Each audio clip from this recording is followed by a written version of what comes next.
So it's funny because Ed Skrein passed on the role, and it has now been recast. It's not perfect recasting, but it's a step forward. Yeah. How easy was that? I know. It was so easy. Hollywood. Never learning anything. But speaking of not learning anything, it's time to do the opposite of learn. It's time to lose parts of your brain. Yes, prepare to be stupefied into oblivion. This is Big Damn Cast. You are our willing victim. I mean volunteer. I am an overcoat stuffed with melting cheese. And I am not a number. I am a free man. That you are. And we have got some stuff and nonsense to talk about. We're going to be touching on Harley Quinn. Oh, because she's 25. Oh, so it's perfectly legal. We're also going to be dabbling into the dark, horrendous world of what YouTube's mascot has been fucking up this week. Ruining it for everyone. We're also going to be taking a look into the Netflix adaptation of Death Note. Amazon, you got away from this scot-free. And then we're going to be floating down here. Because we all float down here, and you'll float too. So stick around for that. Hiya, Georgie! Oh, no, we've got to change that now. We've got to change the impression. We've got to make it like, Hi, Georgie. You're a nice boy. Look like you have a lot of friends. He only laughed a couple times, but it was terrifying when he did. Yes, it was. But first, we lost another legend this week. Oh man, another sad dispatch from the comics world. Len Wein passed away at the age of 69. If you don't know what Len Wein did, he kind of did everything. Yeah. Most famously... You know how, like, in terms of Marvel, everyone go, Stan Lee created the birth of the thingy. Yeah. I mean, arguably, he was, he was the conceiver of that conception of the birth of comic books in modern, the modern parlance. But the next wave was pretty much heralded by guys like Len Wein. One particular book would not be how it is now without Len Wein. He touched pretty much every major property on both sides of the big two. Yeah. But perhaps most notably, well, not only did he create Swamp Thing, or co-create Swamp Thing, but also he co-created the second wave of X-Men, the X-Men revival that started in Giant Size X-Men #1, which includes Wolverine, who was introduced in Incredible Hulk first, and also Storm, Colossus, Nightcrawler, and Thunderbird. Yeah. All Len Wein creations, or co-creations, along with Dave Cockrum. And he plotted the first couple of post-Giant Size issues, which were then finished by Chris Claremont, and allowed Chris Claremont to just flourish into the run. Turn that book into the greatest thing Marvel was publishing at that point. The colossus of the 80s and 90s, from the mid to late 70s through to the 90s. Yeah, and still X-Men is huge. Fads come and go, but X-Men was the soap opera. Yeah. And, that kick-started with the refocus of Uncanny X-Men when it first came back, Giant Size X-Men. Yeah. Because that's the thing a lot of people forget as well, isn't it? That X-Men wasn't a successful comic. It was for a bit, it did okay in its first year, and never then it did just well. Disappeared. Even Neil Adams and Roy Thomas tried to kick it up the backside towards the end, and then for 20-odd issues it just became a reprint title. Yeah. Until Giant Size X-Men #1 came out with the new team, and then X-Men 94 picked up with new stories. And Len Wein did that. Len Wein did it, brother. Co-created Swamp Thing with Bernie Wrightson. Alan Moore went on to turn that into a incredibly successful icon of comics for older readers. Yeah, it's Vertigo. Yeah. It wasn't at first; it was just plain DC. But then when they launched Vertigo, it got rolled into that. He also edited Watchmen. Yeah. I think he edited Grant Morrison's Doom Patrol as well. He was involved in some of that Vertigo stuff. He was a sense maker for the Bohemian creatives. You can't make sense of Grant Morrison. You can try. But you can't. You have to try every kind of Class A drug at once to be on the same level as him in terms of just getting what he's talking about. Yeah. But he was an incredible creator, loved by everyone who knew him. I mean, there's been tributes pouring out of all corners of the comics industry this past few days. So, yeah, Len Wein, we salute you, and thanks for your legacy. I'll have a look at some Len Wein stuff and some of his important areas of work going forward. If you keep an eye on the Big Dan blog, where I've started doing some more comic articles, you'll see something on there in the coming weeks. BigDanblog.tumblr.com. Yes. Speaking of .com, .com? make this segue work. Go. Okay. Let's .com this into a .canon. Oh. What? Oh. Let's .com. Oh. Let's .cotton. Let's .cotton chain smoke because we're old enough to buy cigarettes now because Harley Quinn's 25, which means she's been old enough to buy cigarettes for 7 years. But now we're talking about it because it's a birthday and there's nothing else that happens. Her car insurance has gone down. Yeah. That's That's pretty much it for So Harley what Quinn. happened 25 years ago? How did Harley Quinn burst onto the scene? So, back during the production of Batman the Animated Series, Paul Dini was just titting around with ideas, and he thought, wouldn't it be funny if the Joker had a sidekick? Like, just someone who could tell jokes. The Joker's mole. Yeah, like so someone who could tell jokes. Like the gang won't get the Joker's joke, but then they'll tell a joke, and the gang will get it, and it'll annoy the Joker a little bit. Yeah, that'll be fun. Like we'll show that way we get to show the Joker being annoyed and petty, and this would be cool. So during the setup of the episode, The Joker's Favour, he pitched the idea to Bruce Timm. Bruce Timm said like, well, what do you want it to look like? And Paul Dini did a little sketch, and Bruce Timm looked at it and went, "Oh, diddums, no." And then he did a sketch. Nice. And Paul Dini went, "Yeah, okay, that's much better. Mm-hmm. Let's do this. I know who'll play her." I can't remember the name of the soap, but Paul Dini's actor friend Arlene Sorkin had been in a soap / comedy where there was a dream sequence in one where she was a court jester. And it had stuck in his mind, and he went, she'd be perfect. Like she's got that drawling kind of accent, and it'd be like, that'd be kind of funny to hear coming out of a clown. This would be fun. So he got in touch with Arlene. He said, will you come in? Will you record this? And she went, yeah, absolutely. And in she came. She did The Joker's Favour and a couple more episodes, because they'd sprinkled Harley into a couple more Joker episodes. And by the end of the first broadcast of episodes, like the first full season, people were like, that character is great. Can we have more, please? She's perfect! And Harley Quinn was born, and here she is today. But this past week she turned 25. The Joker's Favour was broadcast 25 years ago, in 1992.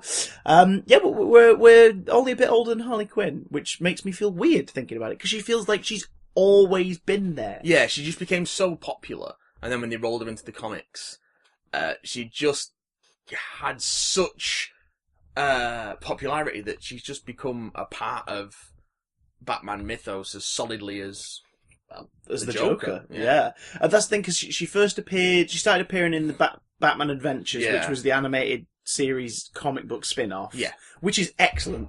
If you ever get hold of the issues for that, it's so good. Well, the art really captures the style of the show really well, and it's a nice dynamic but clean style. Yeah, it's very accessible. It's several artists being basically handed us a very strict Bible and going, "This is what it needs to look like." Yeah, but if you all do this, it's not taking away individuality; it's giving this book an identity. Yeah, do it, and it works so well, like in ways that other sort of TV series adaptations deviate, like the Simpsons comics will deviate in their art style sometimes, and it just doesn't feel quite right. Whereas, and if there was anything Batman needed in the 90s in comics, it was an identity. Yes, that's very true. There was like 5 Bat books, and they were all over the place. So like Harley Quinn's popping up in the TV series comic book, and then the TV series comic book did Mad Love, which to this day is an excellent piece of work. It is. And then people loved Mad Love so much, and an origin story for this sidekick that they went, make it to an episode. So during the new Batman and Robin adventures, they went,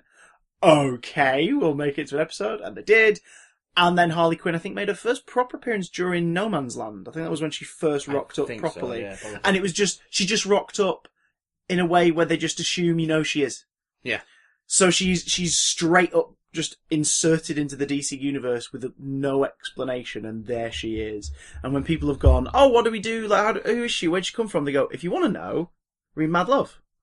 Because it's the same in this universe too. Yeah. Enjoy. And it's like, oh. There you go. Okay. Like, She was forcefully inserted and like a bloody... I'm not going to go there. But here she is, and I adore her.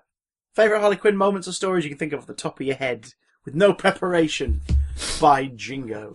Just Mad Love. That's the only thing I like. No, I've not really been a fan of like the modern, like post 52 Harley Quinn. Yeah. People really like Gotham City Sirens, but I never really read it. I enjoy Gotham City Sirens, but for me it's more Ivy's book. Than Harley's. Harley's just a wonderful thing. I did kind of like the New 52 Harley solo book, just because it had a unique humour of its own that fit just in its own world, and it was largely unaffected by the rest of the universe, which was a relief at that point, because there was a lot of events and a lot of tie-in issues and stuff, and it was like, just to know that Harley, you could just pick it up and basically get a Deadpool-esque, this is separate experience. It was kind of fun. For me, Harley is at her absolute finest for me personally when she is a feature of a story. Like, it's not her story. Yeah. When she's like a decoration. When she is the Joker's mole or the messenger at the start of the big heist and skit. Do you know what I mean? Like, because when she shows up, there's just this explosion of fun all of a sudden. I'll tell you what my least favourite Harley Quinn story is. Oh? It's Brian Azzarello and Lee Bermejo's Joker, where she's a weird stripper with a jester mask. Although she gets that really interesting moment where, like, the guy's, I can't remember the main character's name, but he's walking past the door, and the Joker's just crying in her lap in a room. Yeah. Just sobbing, and she's just sat there looking like, typical, and she's just stroking his hair and smoking a fag and looking like this happens every night. Yeah. And I really like that, because I was like, wait, because she doesn't have a line of dialogue in that book. She just gets naked. Yeah, because again, in that book isn't strictly Batman. It's sort of it's a crime book that's sort of Dark Knight Joker, but more like Sopranos-y, Goodfellas, kind of that world of organised crime. Yeah. But in that moment, I was like, oh,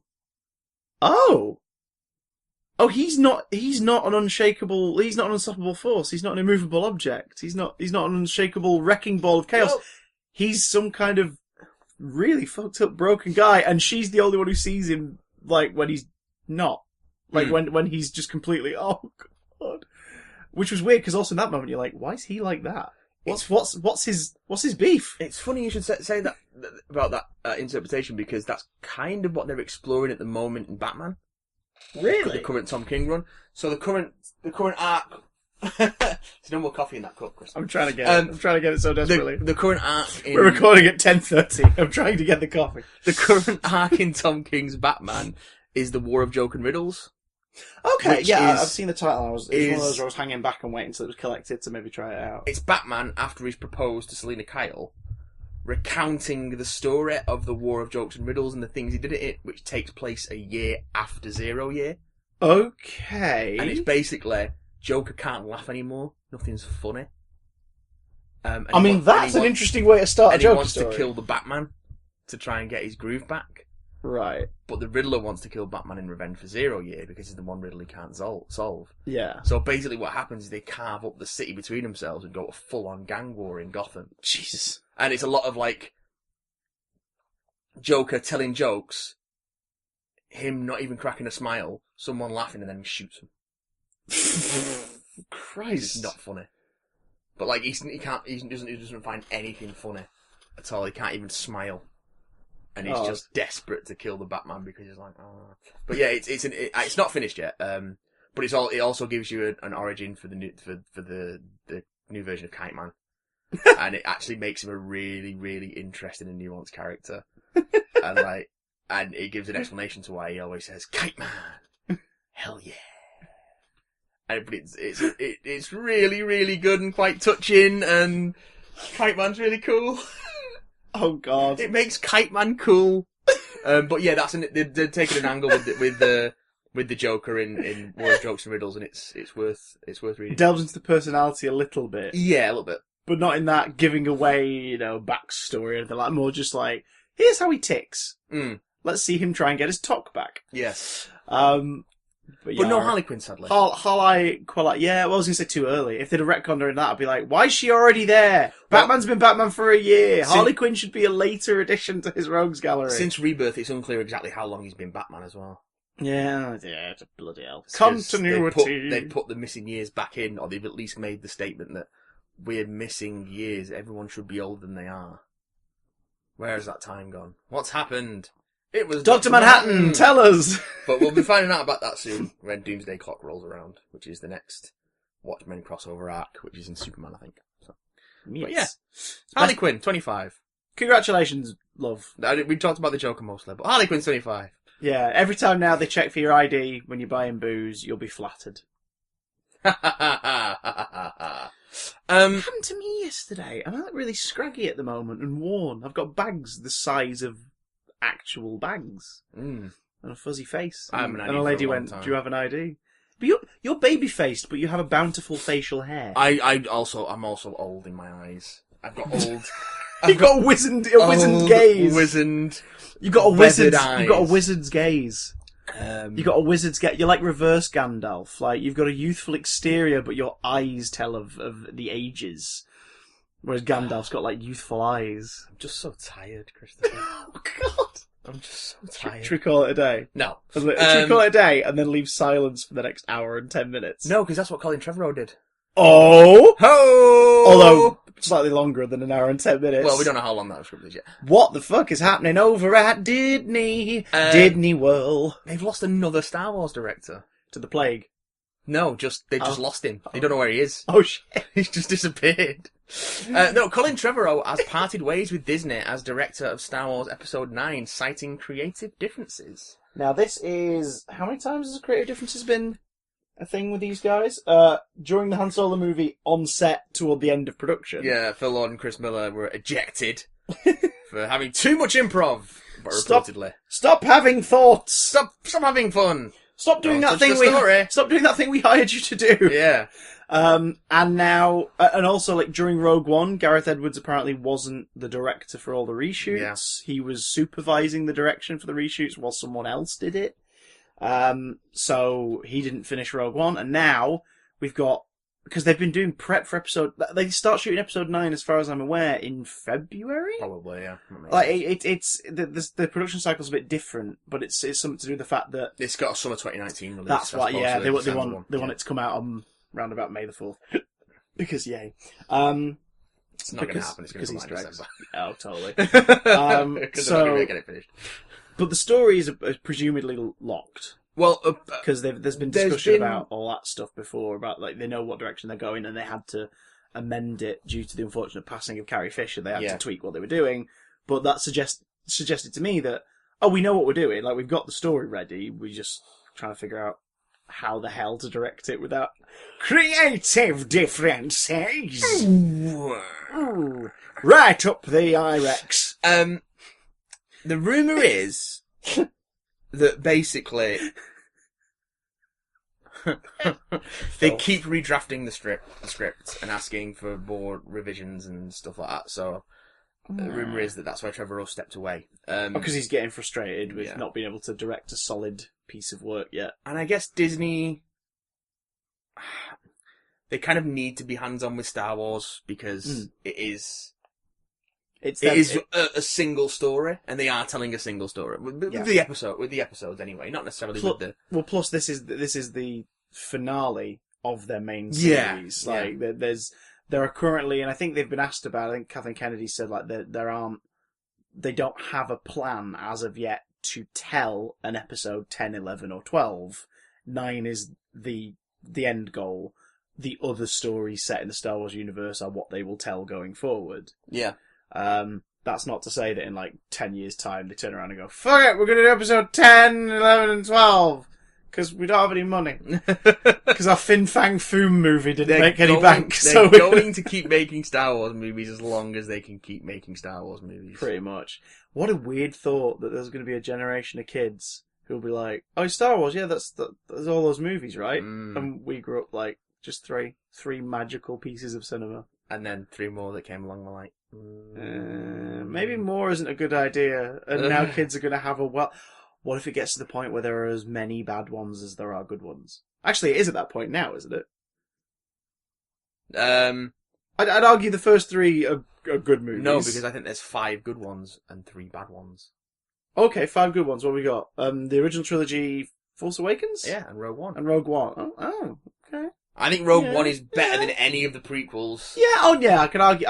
I think I could get more enjoyment out of a prequel rewatch. Depends how drunk you are. But not a good movie. No. Just, I'd be having a laugh. Maybe Revenge of the Sith. There's pleasures to be had in Revenge of the Sith. I still have a soft spot for Phantom Menace. I know it's the dog's balls. No, it isn't. But it's that's not. That's the problem. But it's not. Oh yeah, I know it's the sweat off of a dog's balls. Yeah. But it's still not the steaming turd that is Attack of the Clones. Plus, there's some really fun, stupid visual stuff that you can enjoy. Attack of the Clones is barely coherent as a film. It's the worst. I'd still argue that's the worst Star Wars movie Yeah. so far. Oh, yeah. But we've got a solo Han Solo film to come, and what's it? Episode 9 with no one at the helm. So we'll see where that goes. Do you know what? Play it safe. Play it safe. Offer JJ a shit ton of money. Well, and apparently just say, come back, dude. The rumour is they're going to try and get Rian Johnson or JJ back for... Because then you at least have a consistency episode 9, in terms of tone. I don't think Rian Johnson's going to do it, but I think we might see J.J. Abrams' return Jijabrum. To the director's chair. But yeah, I mean, this is what happens when you bring in indie directors into like big franchises after like one indie movie. Yeah. It's Colin Trevorrow, he did Safety Not Guaranteed. Yeah. Then he did Jurassic World, which was not great. No. And oh look, the inspirational music's playing as we look at some grey buildings. yeah, Which was the same in that recent video game trailer. The Jurassic World, builder part thing. The music kicks in when you look at the grey buildings. I don't think they know what they're doing with Jurassic Park. They're just making Jurassic Park movies because they have to make Jurassic Park movies. Because they sell tickets. Yeah. But they're not good. No. I say that as a man who has bought Jurassic World. I know it's not good. But it's like... Is it better or worse than Jurassic Park 3? I will argue that there are pleasures to be had in Jurassic Park 3. I would also argue there are pleasures to be had in Jurassic Park 3, mostly from William H. Macy's impressive moustache. Oh, yeah. And the... stuff. And talking Velociraptor dream sequence. Alan! I think it's slightly more enjoyable than Jurassic Park 3. See, I think Jurassic Park 3 is more enjoyable because it's sillier. Oh, I was going to say, like, just because there's more visual variety in the world. Because Jurassic Park 3 is just dark jungle raptor. Dark jungle raptor. Silly, though. Dark jungle Spinosaurus? Yeah. Dark jungle raptor. Then again, the pterosaur sequence is pretty freaking great. We also don't have poor assistant woman just trying to do a job being cruelly devoured by every dinosaur in the movie. Now, I know cinema has taught us that we're supposed to wait for the villains to get their comeuppance, and that's probably why that moment sat so ill, because we were like, she's done nothing! But if it was supposed to show off random carnage, why was it all happening to one person? Yeah, it was just a bit much, I thought. So yeah, and then Colin Trevorrow did the Book of Henry after Jurassic World, which didn't do well at all. So I think maybe there's a bit of concern over whether he's got the chops for Star Wars. Big old chaps! Because I think Rian Johnson's kind of proved himself. Because wasn't he hired during the production of Jurassic World? Like, it was toward the end of that they announced that Colin Trevorrow was one of the directors. It was after Jurassic World had come out. Ah, right. Okay. But, yeah, Rian Johnson had done Looper. So... Yeah. He'd proven chops. And that was a few years back. It was like 2012, wasn't it? Yeah. So, he film. can handle genre stuff. He can handle effects. He's got an eye as a writer as well. If you've seen Brick as well. Yeah. That's a really complex noir narrative, but set in high school. So he's got an eye for these kind of things, and he's got talent. Not necessarily say that Colin Trevorrow doesn't have talent, but I didn't see any of it. When you're weighing up, when you're weighing up their portfolio, there's a clear difference. It's clear that Disney rules its Marvel and Star Wars kingdoms with an iron grip, and sometimes that can sour relations between them and their creatives. But that's the way the world goes. That's the way the cookie crumbles. Speaking of soured relations between creatives and their platforms. And Disney. And Disney. PewDiePie's opened his big fucking mouth again. Oh, what a bellend. Oh, right. So, for those not in the know, was it earlier in the year, I believe? PewDiePie took part in toward the end of last year. There's a website where essentially if you give someone $5, they'll do anything. $5. So, PewDiePie gave $5 to these two guys to hold a sign that said... It was either death to the Jews or death to all Jews. Yeah. Mostly to see, because he was like, I bet no one does it. Of course no one's going to do it. And then someone did it. And, oh, funny story, bro. Ha ha ha ha ha. Except, the majority of his audience, and people will process say, no, it's not, it's adults. No, the majority of his audience is children. Yeah. Children and young got teens. 57 million subscribers. And it ain't highbrow content that a bunch of adults are going to sit around, like, sipping cognac, eating a cheeseboard and watch together. It's stuff that kids are watching on their tablets. It's stuff that kids are watching on their smartphones. It's what happens when you do nothing but horror videos and Minecraft videos for years. That's where your audience comes from. Yeah. So kids are seeing this stuff. That lost him his management and sponsorship from Disney. It also heavily affected... Oh, he lost him his YouTube Red series. Yeah. And it heavily affected YouTube as a landscape, full stop. People who make a career from YouTube, like the channels you love, like, and also can't understand why they're out there. You know, like all these businesses. Yep. They were suddenly hit really hard because about 50-odd% of YouTube's advertisers, the companies that advertise through YouTube, work with YouTube, pulled out. Because PewDiePie being the most successful YouTuber at that point, and I think still is in terms of subscription and views and everything. I would think so, yeah. He's sort of seen to the outside world, because not everybody's on board the YouTube train, guys. No. He's seen to the outside world as, like, the face of YouTube. Like, this is what YouTube is. It's a, like, Danish kid in a room shouting at Slenderman. Like, Swedish this is... Swedish, sorry, apologies also to not our a kid. Danish listener. He is improbably a man. Yeah, but they look at it going, this is what it is. So Yeah. dude in a room screaming at video games. Okay. And then PewDiePie stopped doing that and started doing more vlogs and sarcastic, like, retorts and things like that. But people still think of it as it's a dude in a room shouting at video games. And a lot of it is Let's Plays and streaming and Yeah. stuff Isn't like it innocent? Let's advertise Coca-Cola. Let's advertise Hasbro. Let's advertise Disney theme park holidays, blah, blah, blah. And then that happened, and he put that stupid prank out there, and a lot of these advertisers went, bye. We don't want to advertise on your platform, YouTube, because we don't know what people are going to be putting in the videos easily. Like, we can't monitor this. You're using algorithms, so there's no guarantee that you can police it. So, we're going, bye. And people were hit hard. It slashed YouTube revenues left, right, and centre. If you're wondering why a lot of your favourite creators who weren't using it previously have started using Patreon in the last year, Yeah. it's because this is how they get by now. Like, they get by through Patreon and what little revenue comes through. Made even worse by the fact 2 weeks ago a new YouTube algorithm was put in place that detected harmful content so that advertisers could feel assured that their adverts weren't attached to like hateful, racist, violent videos. Mm-hmm. Problem was, of course, it's an algorithm, so it's not working properly, and innocent videos, perfectly innocent videos that have nothing offensive in them are being hit by this, which is making them demonetized. So even less money's being made. The companies that have stuck with YouTube are going to start noticing a decline in revenue as well because their ads aren't getting out there and they're not getting as many hits and everything. Everyone's getting affected. YouTube could be doing stuff to fix this, but there is a common denominator in all of this, and it's PewDiePie. Yeah. This is the moment. He's patient zero. Like, this is where it began. So you'd think, after having lost his Disney management and sponsorship, and having lost his YouTube Red series, 2 weeks before the first episode was about to go out, like, and having been screwed over so much and scrutinising the media, you'd think he would actively try to stay away from doing anything stupid or controversial.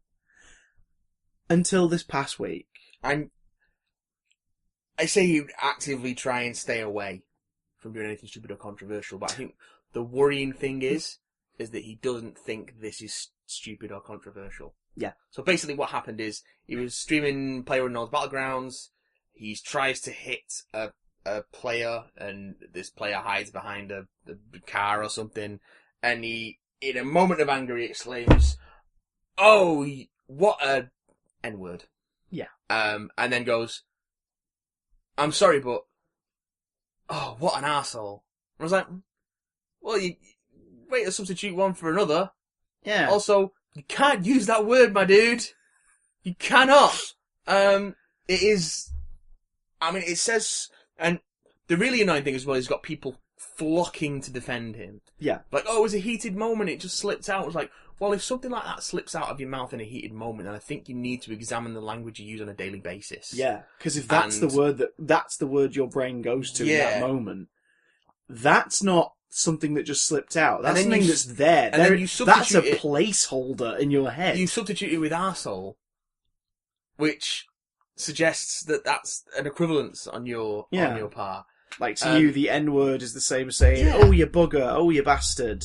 It's like, Now, there is a difference between being racist and using racist language. Because I think a lot of the defenders of him are assuming everyone's accusing him of being a racist. Yeah. Now, some people are just jumping to that immediately, but no one's accusing it, like, no one, in terms of, with a sensible, clear head, is saying, you're a racist. They're saying, you used a racial slur. Yeah. That's still not good. And you probably need to examine why you used that, and also, fucking apologise. Yeah, and that's try as of this recording. Try to do better. As of this recording, the most apologies given was that, sorry, but he's such an arsehole. That was it. That's the most apology he's directed toward that moment. And it's like,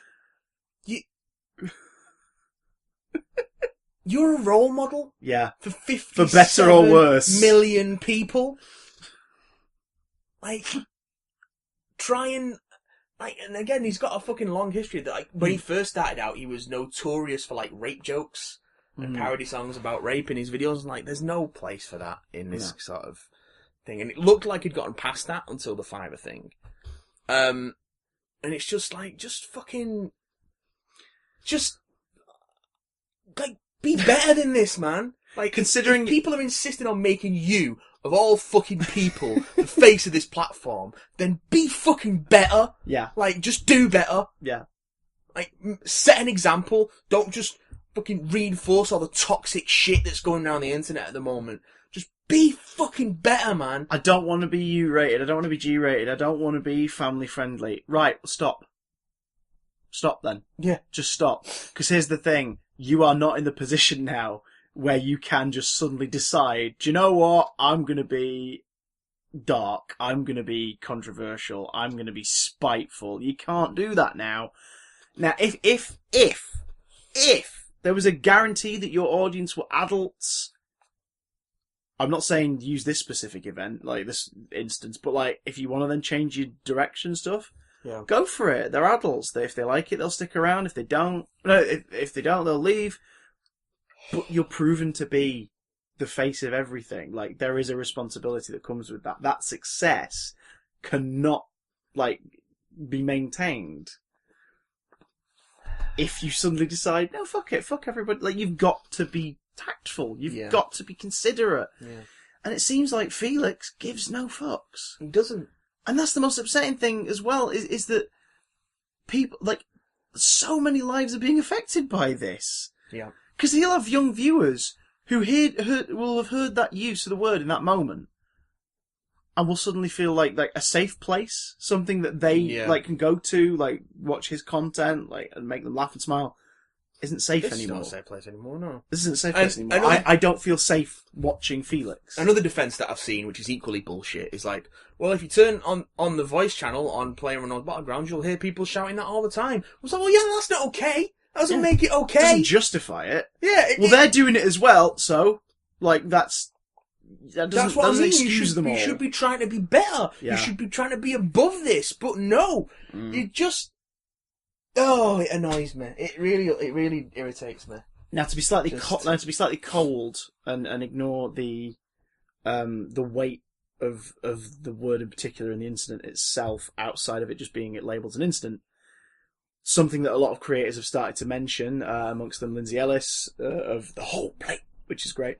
Yeah, and really new episode was fantastic. And Jim Sterling and a few others, when they've talked about this on social media and in videos and whatnot, people have responded to them saying, right, no, like, come on, it's an honest mistake, or no, loads of other people do it, this and the other. Like, why are you going down it? Why are you attacking, like, one of your own? They've been very quick to say, he's not one of our own. No. Because of him, so many of us have lost our livelihood.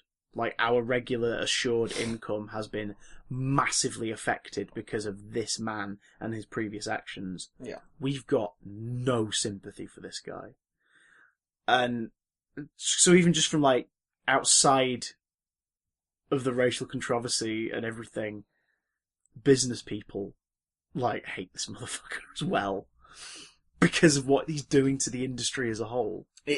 Yeah. YouTube, about 5 or 6 years ago, was in a really good place, and it looked like it was about to start being taken more seriously by film networks and television networks as a serious competitor and also companion. Like, it's another form of entertainment. Yeah. This website has become the dominant version of online film and television, and this is, let's work together, let's work alongside, let's be rivals when it comes to ratings and what people want. I think YouTube want to be that as well. Yeah, it was in that direction about 5 years ago. It was, the moves were beginning to be made that were placing it in that category.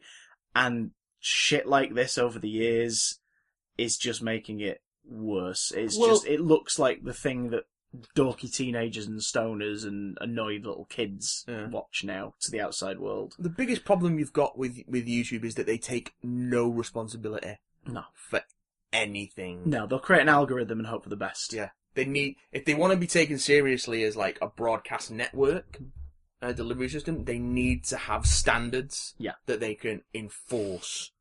And if that means that some of us need to change the way we do things, that means some of us need to change the way we do things. Because you can't get... Bring back parental guidance. Yeah. They got rid of the age restriction parental guidance option, which was there. That was there in the early days. You can age restrict videos now. Is it But there? age restricting them automatically removes all monetization. Now that's stupid. It should simply be a case of who are we advertising to. Yeah. Because, for example, Mountain Dew aren't going to lose out being on age-restricted videos of their reputation. And kids videos, great, yeah, we're advertising pop, this is wonderful. Adult videos, hey, you lot shooting each other and swearing while you're playing Halo. We've got some Halo codes. Come along, like... Yeah, which is a lot of these brands do all the fucking time. A lot of these brands don't care what they're being attached to as long as it's not, like, hate-filled, racist, or violent. Yeah. Like, that's the thing. And the thing is, YouTube's owned by Google. Google has all of the money. All of it. Why don't they have, and I know they can't check every video. I know you can't check every video. But just a few offices around the world, maximum 100, 200 people employed to work specifically within office hours to check out the most flagged content. Yeah. The stuff that is most flagged, just look into it, see what it is, get rid of it. Because the most flagged would indicate that it's already been out there and people have self-reported, which is not reliable. No, of course, but at the same time, like, they can't watch... Like, someone did the maths a while ago, and I'm not even going to try and say the exact number because I can't remember it, but, like, there are hundreds of thousands of videos, like, uploaded to YouTube every minute. Yeah. Anything from, like, pirated copies of stuff to, like, actual decent content to 3-second clips to re-uploads of the same shit, and, like... But there's no way they'd have enough people to monitor all of that. No. So the best you can do is just limit the amount of damage time, I think. So if something's being mass flagged within an hour, that's enough, I think, for someone to go, right, okay, we're in there. Do you know what I mean? Yeah. Like, because YouTube isn't necessarily responsible for what gets uploaded, but it is responsible for what stays there. It's too hands off. Yeah. For what it is. So even if there's an hour of damage, I think that is a small price to pay in the long term if they can then get rid of it at the end of that hour. Like, because enough people have alerted them to its existence. Because the problem that you've got... It's better than it sticking around longer. I mean, it's still a bad thing, but it's, And YouTube policing is difficult anyway, because the problem you've got now is that some studios, most notably Campo Santo, who made Firewatch, have turned around and said, oh wait, we're going to put a DMCA takedown on any of his content containing Firewatch or any of our other future games. Yeah. And Because in that case, they specifically don't want him to Yeah. be associated with their brand in any way. And I understand why they would do that, but also I think it does set a dangerous precedent for the use of DMCA takedowns, which is already a murky area. But at the same time, Campo Santo need to do something, but there isn't really anything else in place for them to do. Yeah, So it's a really aside from tricky just issue a situation. statement, basically, Yeah. to say, we don't endorse the But- views of PewDiePie. But Campo Santo that's the thing. do not have as much reach as PewDiePie. That's the thing.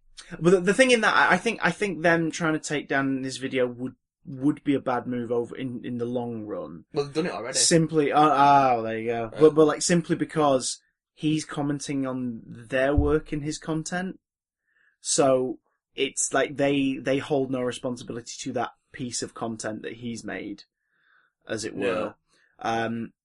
Like, and it would unfortunately, and I guess it would unfortunately be the same as like the whole Cool Cat debacle, digital homicide, like all these things where people have gone like, no, I don't like you talking about my thing. Now in this instance, it's because I don't like you talking about my thing because you're an offensive person who's upset a lot of people.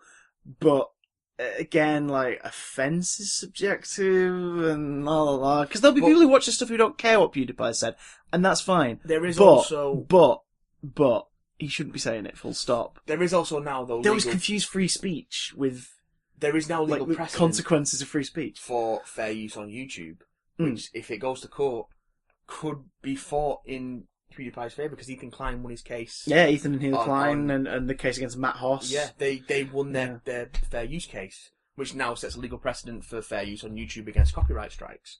So, yeah, it's quintessential. It's such example a good of fair video. use. Such Quintessential a good video. Man. But yeah, I mean, if this goes to court, which it may Yeah, well do, you've already got lawyers coming out of the woodwork saying that there could be a legal argument here. Then you risk, Of course you do. setting. What's that? They gave you less fries than your friend, but you ordered the same. God. There's a legal precedent. But yeah, like there is now a template, because that's the thing with a lot of this. But isn't also, it? if this goes to court and goes a certain way, it could set another precedent, or maybe we don't know. So As long it's as a bad situation. As long as they can retroactively go back and deal with the CS:GO Lotto twats. Anyway, that's enough. Probably of shouldn't that say boring- that. Apparently, Pro Syndicate lives like down the road. Does but- he? Yeah, Yeah. he's got like a house just outside of Manchester. Oh, does he? Yeah. That's What a got shit treat. in his letterbox. Yeah. Open that online. Put money on what's in that fucking box. It's amazing. I've been in touch with this website and they've given me a free pot of shit. Anyway, let's send him a pot of shit. A pot of shit. We're not going to send him a pot of shit. Disclaimer: we're not going to send him a pot of shit. And even if we do, he can't take it to court because there's no precedent for someone being sent a pot of shit. I'm sure there is. There probably is. There definitely is. Yes. Speaking of a pot of shit, Hey! Oh, that segue was beautiful. I've seen. and then you ruined it by commenting on it. Well, You can't comment on a perfect segue. I'm commenting on it because it's fair use. It's a transformative version of the thing you set up. You set up the segue, and I'm commenting on it. And transformative is the key word because Death Note has been adapted for Netflix. Death Note, the long-running manga series, and accompanying anime and Japanese movies. In fact, the live-action Japanese movies just there on that shelf. I can see it. It doesn't look great. The CGI's aged terribly, but it's a decent adaptation. Death Note is the basic premise of the series is the death god, the Shinigami death god Ryuk sends his death note to the mortal world, a notebook in which whatever name is written down and the face of that person pictured, they will soon die afterwards. And it's obtained by a schoolboy called Light, who's got some screwed up... Called what? Called Light, who's got some screwed up ideas about how justice should be dealt out in the world, and who starts to go overboard. It's the story, basically, of a kid with a sense of justice and trying to right wrongs, going too far, and essentially becoming, like, an incredible psychopath. All the while, the death god is watching over his shoulder, and he can see him at all times. later on in the series, a friend of his, like Misa, is very much in love with him, starts to get involved with everything, and it becomes horrible. And the best part is there is a super investigator, if there's such a thing as superheroes, this is a super detective called L, who's a teen prodigy who works with the Japanese version, I can't remember the initials now, but the Japanese version of the FBI and the G8 Summit Japanese. to narrow down who the hell is killing all these criminals without even being at the scene. Because suddenly all these criminals within a week are all dying of heart attacks, and the internet's decided that this is one person and they're called Kira, which means death. Or something like it's death. But it's Kira, and they're worshipping him and saying, yeah, you're getting rid of the bad people, but of course he's still killing people. So the Detective L is brought in basically to figure out what the fuck is going on, and he uses insanely well written deductive reasoning to figure it out. After watching this American movie on Netflix, I've taken it upon myself, because my partner Lucy, she adored the manga and she read it all, she devoured it in the space of a few months back in 2011. So after watching the movie, I was like, I need to cleanse myself, and I've been reading Volume 1 and I've been really enjoying it. I'm not huge on manga, but there's something about the pacing of this one is really enjoyable. Why don't you like manga, Chris? I don't know. It's the tones more than anything for me. The tone of it all is just kind of odd. But even the film version of Death Note and the anime sort of finds a way to settle on a tone. It's a very dark, uncomfortable story with moments of twisted humour, but it's an interesting story that can be told well and has been and adapted well into anime and movies and even a musical in Japan at one point. True story. Everything's a musical in Japan. There's a Phoenix Wright musical in Japan. Of course there is. So yeah, Cowboy Bebop the musical. But where's Pokemon the musical? But anyway, that's probably been done. So Netflix were making Death Note, and they announced that it was going to be set in Seattle. And everyone was like, oh, are they about to westernize Death Note? Yeah. Now, here's the thing. Here is the thing. Forget recent history. Forget Ghost in the Shell. Forget all that stuff, right? You can westernize stories and it not be offensive by simply changing how the story's told, but using the basic premise. Look at The Magnificent Seven, the original movie. Yeah. It's a remake of Seven Samurai. You probably shouldn't westernize stories. Oh, no, but that's them going, let's take the core concept and the core, idea and the characters' motives and everything and transplant it. It's like fairy tales. Whenever you adapt a fairy tale, you're telling it differently from the person before you. Do you have to look at it that way? But when they announced that the characters were going to be called Light and L and all this stuff, they were like, oh, so they're playing the characters. Cool. So why is it not just set in Japan, where the original stories are set? Because people don't understand Japan, Christopher.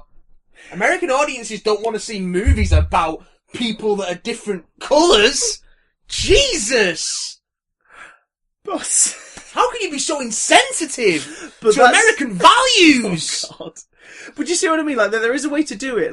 You could adapt it and it not be completely surface level offensive simply by changing everyone's freaking names. The only thing you'd have to keep the same, name-wise, would be Ryuk and Shinigami Death God. And you tap into that side of the culture. But that's it. Do you know what I mean? You could have done it that way, and everyone would have gone, okay. But of course, no. They chose to it's the story, but we've moved it here, and everyone's still got the same names, apart from one character who's a butchered version of Misa. We're going to move it here, and we're going to do this, and la la la la la. And then we're going to shit all over it. We're going to shit all over it. If you really want to do it in America, and you want to keep the Japanese folklore angle of it, then just have it be a Japanese immigrant. Oh, I'll do one better. Sequelize it. It's a sequel to the story. Because all you need for the basic premise of Death Note is the Death Note.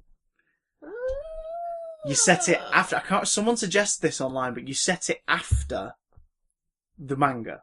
Yeah. And the Death Note has fallen into someone else's hands and has eventually ended up in the United States. So the only thing you're carrying over is Ryuk and the Death Note. Huh.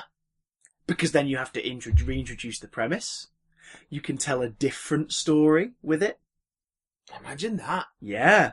And then that way, you could still call it Death Note, because technically it's the first Death Note. happening in America. Like, do you know what I mean? It's like, oh, this Death Note is like the start of the story over here after this one.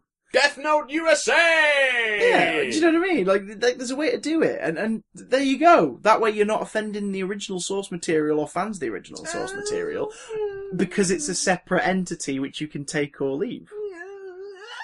As opposed to a remake where fans of the original are obviously going to be like, okay, let's give it a watch, let's see. Guys, this is a terrible movie. Yeah, okay, tell me Tell me why Death Note sucks. Death Note sucks because... Should we spoil it? Yeah, there's going to be spoilers in here, probably. Spoiler warning for Death Note on Netflix, although apparently it's terrible, so don't... Yeah, it spoils itself by existing. Hey! So... I haven't seen it, by the way. That's alright, hey, I'm saving you. Oh, I'm in no rush to see it. I feel like someone's got the shitty movie note and they wrote my name in it. So... Every egg a bird today. Light is an American school kid who's still called Light for some reason, who fancies the cheerleader Mia, who is a chain-smoking psychopath, apparently. Cool. Cool. The Death Note, like in the original manga, just lands in front of him one day, and he takes it home, and he begins to see Ryuk. Ryuk in the books is an observer. He's just this creepy-looking thing that's always in the corner of frame, always in the corner of the room, always like sat on a chair, always perched on the bed, always hovering above with his big frickin' feathery wings. Like, Ryuk is the death god that comes with it. Whoever owns the Death Note can see him and hear him. Whoever it belongs to in that moment can see him and hear him. He's an observer. In this, he's an active participant. He eggs Light to try the Death Note. To give it a go, to kill the school bully outside. So, he writes his name, and then the means of his death, which is something in the books, but not this elaborate, a decapitation. Then a Final Destination style level of things happen that leads to the bully being decapitated by a ladder on the back of a van. Fantastic. And suddenly you realise, oh, that's why they made this. Because they wanted to do Final Destination again. Okay. It's tone deaf. It's hilarious one minute, it's twisted the next, it's bloody and violent for a second, and then it's a teen romance, young adult story. It doesn't know what it wants to be. It sounds great. Oh god. So in the books, again, this is my understanding based on what Lucy's told me, but Misa, that character in the books, is in love with Light, but he doesn't really reciprocate it. Like, do you know what I mean? Yeah. She becomes a complicated element in the story because of that. Because it's this idea of an innocent who's aware of what's going on is a part of it. Yeah. In this, Mia, it's explained to her very briefly, very quickly by Light early in the story what the Death Note is, and she's not only totally cool with it, she's actively helping. And they go from taking down criminals to murdering the FBI agents that are on their tail, like, almost immediately. And it just becomes, like, they've attempted Bonnie and Clyde in Twilight, basically. With Final Destination sprinkled in. That doesn't sound... Like, the final stakes of Act 3 are that she's been using pages of the Death Note without Light knowing. And causing deaths because she wants to kill people.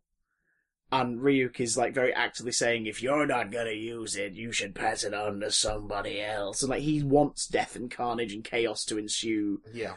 And then add to this, L is in the story. L is played very well. I'm trying to remember the actor's name. It's the guy who plays the bloke from the opening scenes of Get Out, who's then at the party later on. Yes. I'm trying to remember the actor's name. I'm gonna look him up for you. But he's really good. He plays L. And a big thing about L is L deduces very early on in both the manga and this film that whoever Kira is, he needs to be able to see the person he wants to kill. Lakeith Lee Stanfield. Oh, no. No, not that guy. It's someone else. That's L in Death Note. In the live action one? Yeah. Is it? Yeah. Why have I got a different name in my head? It's this dude. I've got a different name in my head for some reason. Oh my god, you're right. Does he go under another name? Like in Stanfield? I'm sure I've seen him with a different name. I don't know. Maybe I'm having a moment. No, not quite with a different name. Maybe I'm having a moment. I don't know. You are having a moment. Yeah. Stop having a moment, Christopher. But anyway, Lakeith Stanfield, freaking great. Because he takes a character. Elle is very exaggerate and stuff in the books. Like, he's always perched over things. He's always eating candy. He's usually like barefoot, and always like whenever it comes to like everyone sitting together, he'll perch on something, like on all fours. Yeah. Like, you know, he's an eccentric. He's Sherlock Holmes as a child, basically. Do you know what I mean? It's that kind of angle. Yeah. They don't go that far with it in this, but you can see he's trying to embody it as best as he can. So, like, little things about the way he carries himself. But Elle figures out in the story early on that Kira, this killer, needs to be able to see the person they're killing. Yes. Like, so, or at least, you know, like, we know it's picture them, but he thinks it's see them. And he needs to know their real name. Like, the identity is important. In the book, he deduces it in an amazing way. A guy goes on TV claiming that he is L, like the detective L, and his name is spelled out on the screen, his full name, at the press conference, saying he's coming for Kira, he knows where he is, and la la la. And then, like, Light panics and writes this guy's name, and looking at his face on the TV, like, so we can see it writes this guy's name in the book, he's like, oh my god, he's going to narrow it down, he's going to find... And this guy dies on TV. And then the voice of L comes out of the speakers and says, thank you. Like, that was a guy who was like, no, it was basically in jail for like 85 deaths, like a mass murder. Yeah. He was going to the chair. We promised him a prolonged execution with some final requests if he took part in this experiment. Unfortunately, you've denied him that, but you've done the job that we were going to do anyway. That's not me. But you've just helped me narrow down that you need to not only see the person, but know their full name. Because obviously people are thinking it's like a psychic murderer. Yeah. Like, you've done that. Not only that, and he says, like, thank you very much, and the broadcast shuts down. And Light starts shitting himself, because he's like, oh my god, like, someone's figuring it out. And then it cuts to the G8 summit, and they're like, this meeting, and they're like, what the hell have we learnt from that? You've learnt that, but that doesn't narrow it down. He says, yeah, it does. He's in the Kanto region, Japan. Like, what do you mean? He's like, well, the first death of this nature that occurred wasn't a killer in jail, because he's been using police records to kill murderers. Yeah. So it wasn't a killer in jail. It was that man on the news in Kanto region of Japan 3 months ago who kidnapped a bunch of people. That was the first version. That was the first example I have found of someone dying of a heart attack in the same way everyone else has. It happened in that region. Just before the string happened. So, just to make sure, that broadcast only went out in that region. We were going to broadcast to every suspected region I had, but I thought I'd start there just to narrow it down, and he's proved that he's there. Because he could only see that broadcast if he was living in the area. Fair enough. And it's like, there's some really cool writing and character work going on in this book. That is quite cool. And the deductive reasoning's pretty like, oh, okay. And Lou's described to me like the draw of that series as it goes on is the cat and mouse game between these two people. Yeah. In this film, that cat and mouse game lasts for one conversation in a diner. And then in the third act, Elle becomes an emotional wreck chasing after Light with a gun. Cool. It's terrible. The only good things I can point out are probably Elle's performance is alright. Yeah. The Final Destination, if you like Final Destination-esque, over-the-top, weird, wacky cartoon gore death scenarios, the couple of deaths that are in it are at least entertaining, but maybe not for the right reasons. Now, this is called Death Note, but there's only a couple of deaths in it? Oh no, there's a lot of deaths, but there's only a couple of really wacky, elaborate ones. Okay. And they are really entertaining because of how fucking stupid they are. Like, not Final Destination stupid, where you're like, you know this is stupid. Yeah. Here they think it's clever. Oh, cool. It's one of those. And one of those. Ryuk looks pretty good. Ryuk is a physical performance of an actor with highlighted performance capture for the face, which was also done by his voice actor, Willem Dafoe, in the recording booth. So, like, I've seen this footage of the actor on set in costume, and he's always not lit properly. He's always in shadow, which is a nice touch, because it obviously hides any creases. Because it may be Netflix, they may be rolling in the bank, but this is still a Netflix. They're not rolling in the bank, they're like $5 billion in debt. Yeah, but they're spending like they ain't. Oh, yeah. They're spending like they ain't, son. They're spending like the world's ending. Netflix is going to be one of those where, like, in 20 years, like, when it becomes something else or like, merges with something else or whatever, the person in charge of it at that moment is going to have to clean up a very big mess. Yes. Unless they hurry up and save and plan properly. Nope. Which they won't. Nope. But, like, they've shot him well, and Willem Dafoe voices him very well. It's that weird, eerie, creepy tone that Willem Dafoe can do so well. But also that almost, like, mischievous tone that Ryuk has in the material. He's got that down, and then all of a sudden Ryuk starts acting out of character and being very threatening, and you're like, this makes no sense. but he looks pretty decent, and he sounds great, but that's about it, guys. It's just, if you've ever wanted to explore this property, this story, my recommendation simply is read the first volume of the manga if you're curious. That's the purest version of it. Can't believe this is me saying that. Like, read the manga, guys. Read the manga, or watch, like, the first 10 episode arc of the anime. There's Death Note. That's what it is. That is it where it works. Where the characters do what they're meant to do, and the story that has appealed to so many people over the last, like, 13 years is told. That's where it is. Because in Japan, for example, there's like 8 movies of different styles and directions. We've got 2 of them. We've got the live-action movie, and we've got an animated movie, which is the story of the entire, like, 10-season anime, which is like 40 episodes, but it's told in chunks. Yeah. It's the entirety of the anime told from Ryuk's perspective. So it's an animated movie that's like an alternate version of the events. So, like, there's so many different adaptations in Japan.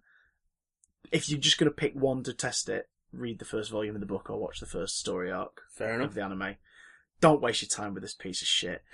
If you're going to watch a movie this weekend, there are much better choices out there in the world.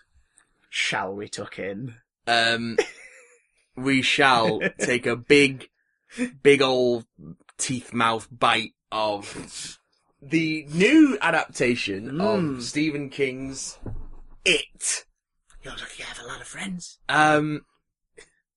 It's bloody great. Beat Richie. It's bloody great. It's a really smart, really well structured adaptation. It's of a very clusterfucky book to adapt. And to adapt. Everything we were saying about The Dark Tower a couple of weeks back, about how it completely failed on every level as an adaptation, it did everything right. Yes. Like, it changes quite a bit from the book, and streamlines a lot of it, and cuts a lot out. I mean, it removes half of the story, specifically to streamline it and tell an entertaining tale of its own. Yeah, so if you don't know the story of It, basically, it's... which we talked about a year ago as well. So, like, this is, to consider this an anniversary. It's seven children in the town of Derry, Maine, in the 1950s, investigate, find out that a lot of kids in their town are going missing, and they stumble upon this is an evil force that takes many forms, more primarily that of Pennywise the Dancing Clown, who is murdering children. They defeat it as children, but then 27 years later, it re-emerges and they have to go back as adults to face it once again. Yeah. It's about facing your fears as a child. Yeah. And then, like, having to revisit childhood as an adult. Now, everyone knows... put away childish things. Everyone knows the 1990 TV movie adaptation with Tim Curry.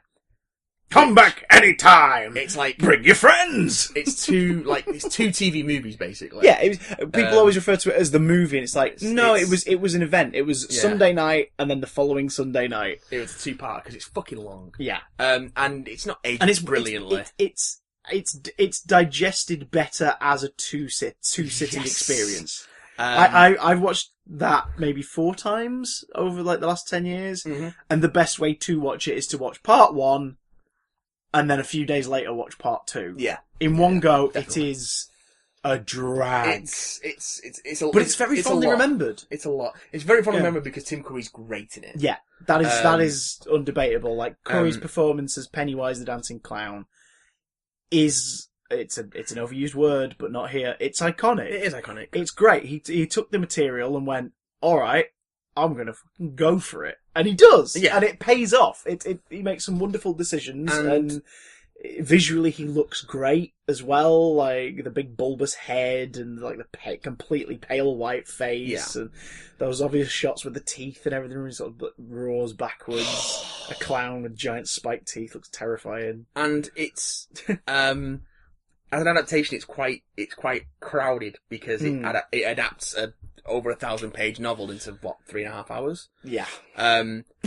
What this new adaptation quite smartly does, it just focuses on the parts of the story with the kids as kids, the Losers Club, but they move the action forward from 1950 to the 1950s to the 1980s, specifically 88 and 89. Which makes sense considering the time difference in the original book. Like the present day sequence was set in the then present day. Yeah, the 85 80s. or 86. Yeah. So, like, if you want people to feel nostalgic for childhood through your child characters, you're going to aim for the audience who are in their 30s, 40s now. Yeah. So you're going to make childhood the 80s for them. Because Plus, Stranger Things. Yes, also Stranger Things. Now, to be fair, I think Stranger Things and this film was in production before Stranger Things was in production, but it was a previous version of this movie that was in production, so that might have been set in the 50s. This particular version of this movie has been in development since 2009. Yeah. It was going to go into production in 2015. Yeah. With Kerry Fukunaga, who directed the first season of True Detective.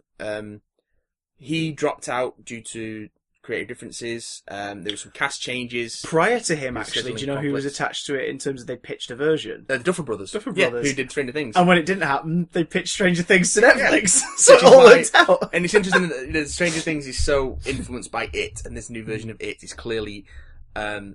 I don't know if it's influenced necessarily, but it's certainly confluent in terms of its themes. It's that beautiful thing of like it influenced Stranger Things, and now Stranger Things has obviously played a part in how it has approached its. But he shares a cast member as well. Yes, Finn Wolfhard, who plays Richie in this, and he plays Mike in Stranger Things. No, not Mike.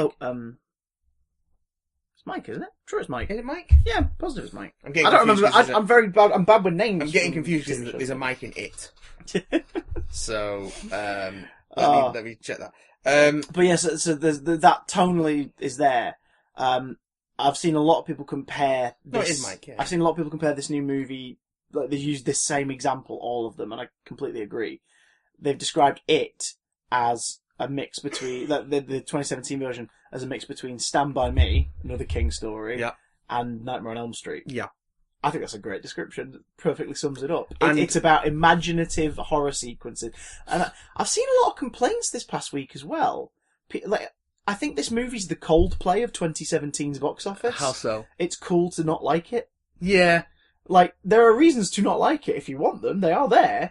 But it's cool to not like it. And that's why people are suddenly harping on it after it's made banks, son. I'm getting a lot After it's made all the money. I'm hearing a lot of, it's not very scary. It's like, well, maybe you're not frightened of the things the kids are frightened of. There you go. I mean, it's a story about personal fear. If your personal fears aren't covered, don't worry. It's a fantasy adventure story. It's not nerve shredding. No. But it's like, there's some decent scares in there. It's skin crawly scares. Yeah, there's some creepy stuff in there. Particularly courtesy of Bill Skarsgård, who kills it as Pennywise. Yeah. Completely different performance from Tim Curry. He's not trying to do anything that Tim Curry did. It's very nuanced and very creepy. We'll probably find out when the Blu-ray comes out as well, I imagine. But I think he's also in the movie somewhere else.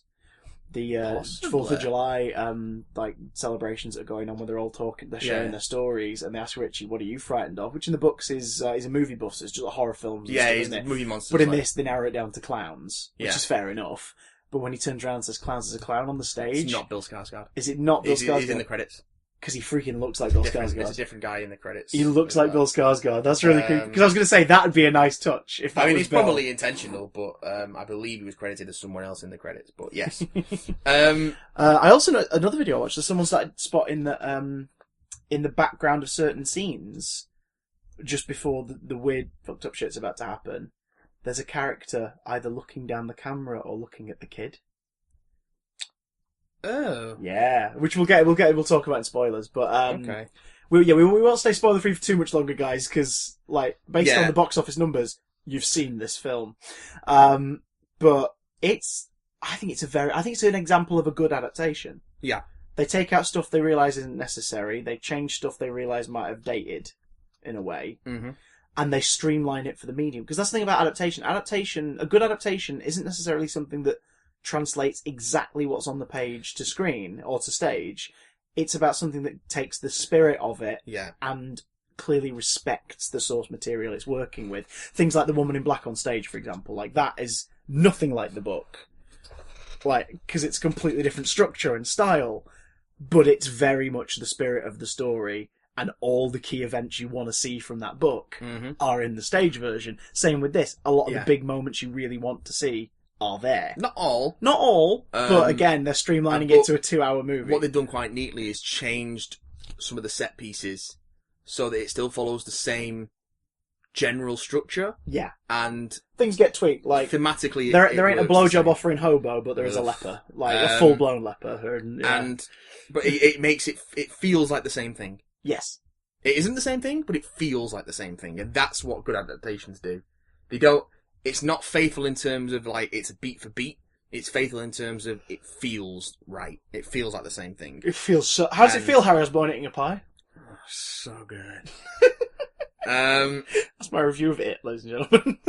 So yeah, I mean, let's dig into spoilers so we can really talk about it. Let's really well do it. Spoiler warning, rah, rah, rah. The kids in this movie are fucking awesome. They are amazing. Like, performances, particularly, I need to look up the names. Particularly Finn Wolfhard as Richie. Yeah. Sophia Lillis as Beverly. And what's his name? Where is it? Jack Dylan Grazer as Eddie. Yeah. Eddie and Richie are a great double act. Yes, yeah. That isn't to say the other kids aren't great. I think they're all phenomenal. Oh, they're all fantastic. They're all brilliant. Yeah. Like Mike is sort of downplayed a little. He gets the but least in his to do out of any of the moments, kids, you're like, God, you're good. Like, to the point where I look forward to seeing that character's arc when the story continues, because obviously Mike is the one who brings everything back together. Andrew Machetti's been talking about what he wants to do in the next one, and he's talking about making Mike a bit of a junkie. Because, like, he's got like having some PTSD issues and being the person who stays behind. Well, of course he stays but he in started Denver, exploring with different substances to sort of find a way to find out more about. Oh my god! So that'll be their way of getting getting around the hot box. Yeah. That makes sense. And also, I wonder if he's going to take up Ben's research. Benny's research. He's going to get hold of it all. In the book, it's Mike who does that stuff all along. Yeah. But you get it. They make Ben the new kid in town in this version. Yeah. Which is fine. Like, it's sort of it works. It works well. But the way they bring Beverly and Ben and Mike into the Losers Club as the story goes on is very organic. It doesn't feel like we've got to get them together because they're all mates in the book. Like, you go, okay, yeah, these kids are they've found their common ground with everybody. They found their soulmates. They're all very much part of the same pack. Yeah. I liked Mike's sort of tweak thing, the whole stuff with the farm and the. Well, because it's there, isn't it? In the book, he does live on a farm. But he's with his parents. But they make him. He's after the opening credits. He's like the first character we meet, isn't he? Yeah. And it was sort of this whole okay, like they set a tone. They established that from the off, they established that the adults are kind of one-dimensional. Yeah, because to the kids. From the kids' perspective, the adults are they are either like simplistic and not really paying attention, overbearing and needy, nasty pieces of work, or utter fucking monsters. Whereas in the book, you get Mike has quite a nice relationship with his parents. Yeah, who are killed off before in this version. They died in a fire. With the fire started by local racists, isn't it? There is a fire. No, there's the fire at the Black Spot, which is mentioned in this. Which is a fire that burns down a well-known black nightclub, and it's also one of Pennywise's appearances in the past. Yeah, and also is a guest appearance by the chef from The Shining. Is in that sequence in the book. Is he? Yeah. What the fuck? Yeah, because I didn't realise. Stephen King's works are mostly interconnected. They mostly take place in the same universe. And of course they're all connected by the Dark Tower in a wider multiverse, parallel Earths. But yeah, there's a lot of books of Stephen King's that take place in different places around Maine, fictional towns like Derry, and Castle Rock, and also real places like Bangor. Are you looking forward to the Castle Rock TV show, by the way? I'm interested to see where they go with it. Because all I know about it is basically it's an anthology using Stephen King's works as kind of a basis for it. And they're using actors from different adaptations to play characters. Yeah. So like Bill Skarsgård is in it, but he's not Pennywise. No. But it's like, okay, that's Could be interesting. Like, interesting. yeah. But anyway, you've completely fucking said That's right. We were talking about the Derry and the fictional interconnectivity of the stories. Parents. So Mike has a good relationship with his parents in the book, whereas Eddie's relationship with his mum is pretty much as is it in the movie as it is in the book. They sort of remove the Oedipal thing, though. Like, I don't know if he's going to be living with a... well, the TV series messed with that, didn't it? Because, like, in the TV series, he's still living with his mum in the future. But in the book, he's living with it. He's got a wife who's very similar to his mum. Yeah.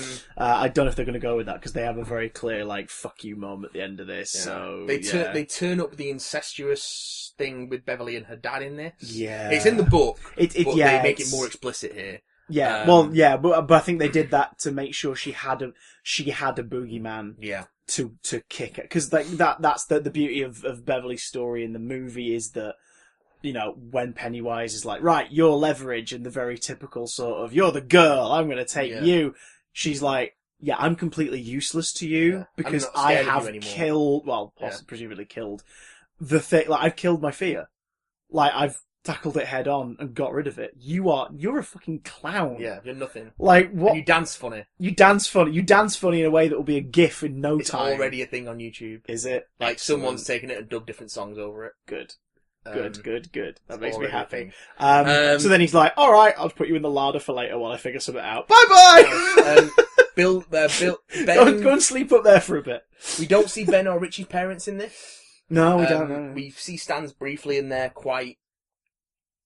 his dad's quite hard on him because he's preparing for his bar mitzvah, but his dad wants him to do better. Because what was Stan's fear in the book? What was the things that Stan saw? Stan goes to the standpipe, which is the thing that Ben's got a model of, and it's on the postcard. Yeah. It's like the white water plant thing that's in the middle of one of the parks. And, like, a bunch of dead kids who apparently drowned in there start crawling out of it and trying to... But he has his bird book, because he's a bird spotter in the book. That's kind of harkened to when the bully gets attacked by the zombie drowned children. It's sort of like... His faith in that is what keeps them back.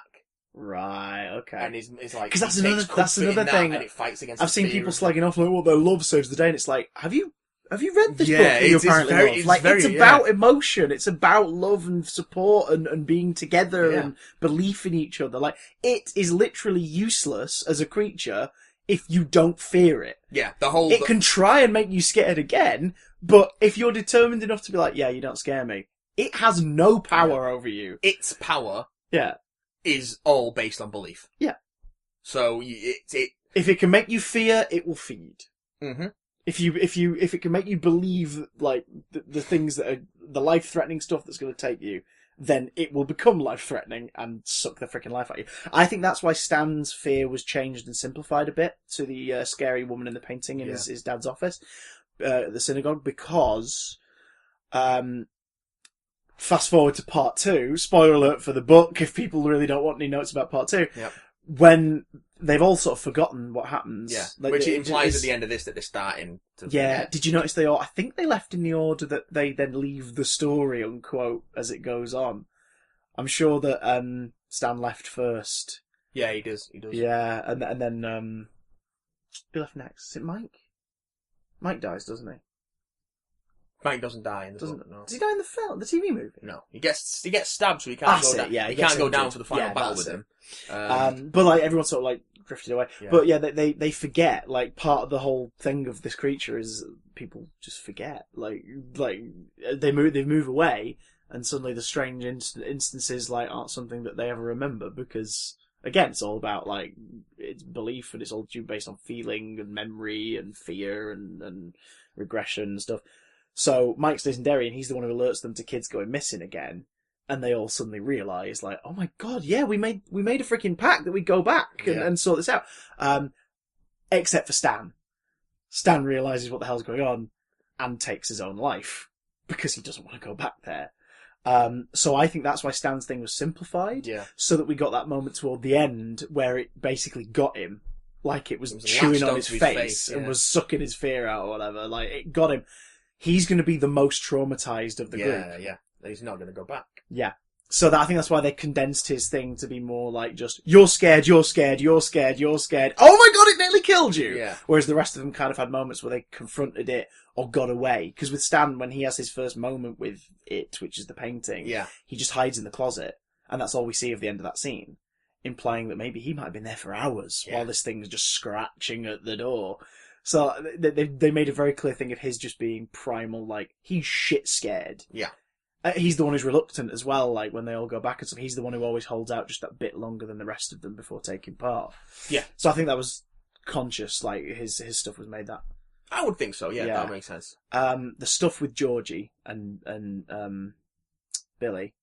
I think it's really smart that they have Bill be in denial the whole film. Yes. So everyone knows George is dead. And so I've seen some people criticise that, like, oh, is it supposed to be a twist when you find out George is dead the whole time? It's like, no. Everyone knows George is dead. It's been like 6 months. Like, Georgie is dead. The audience is not supposed to think that Georgie isn't dead. No. Bill is in denial that Georgie is dead, and that's part of his character arc. Yeah, because that's when he takes the final step at the end, is he accepts his brother is gone, and all that's left for him to do, if he feels like he needs to do something, what he needs to do is make sure this thing is dead, so it can't do it to anyone else. Also, we get that beautiful moment. I say beautiful, that's the wrong word.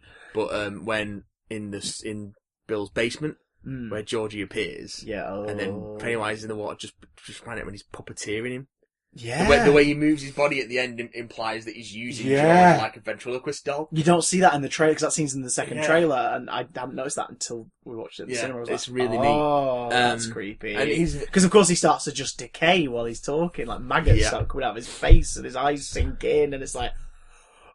Implying this is what he looks like now. Yay! Dead 6-year-old. Yay! Because this film, in the opening scene, that the most iconic, I think, scene related to it, any version, any adaptation, even just the freaking most consistent book cover, whenever it's republished, is the drain. Like it's the eyes looking out the drain. That's the bit that people who hadn't seen the TV movie will know that scene because they'll have seen that bit, they'll have dipped in and gone, no, not watching this, no. Tim Curry in a grid.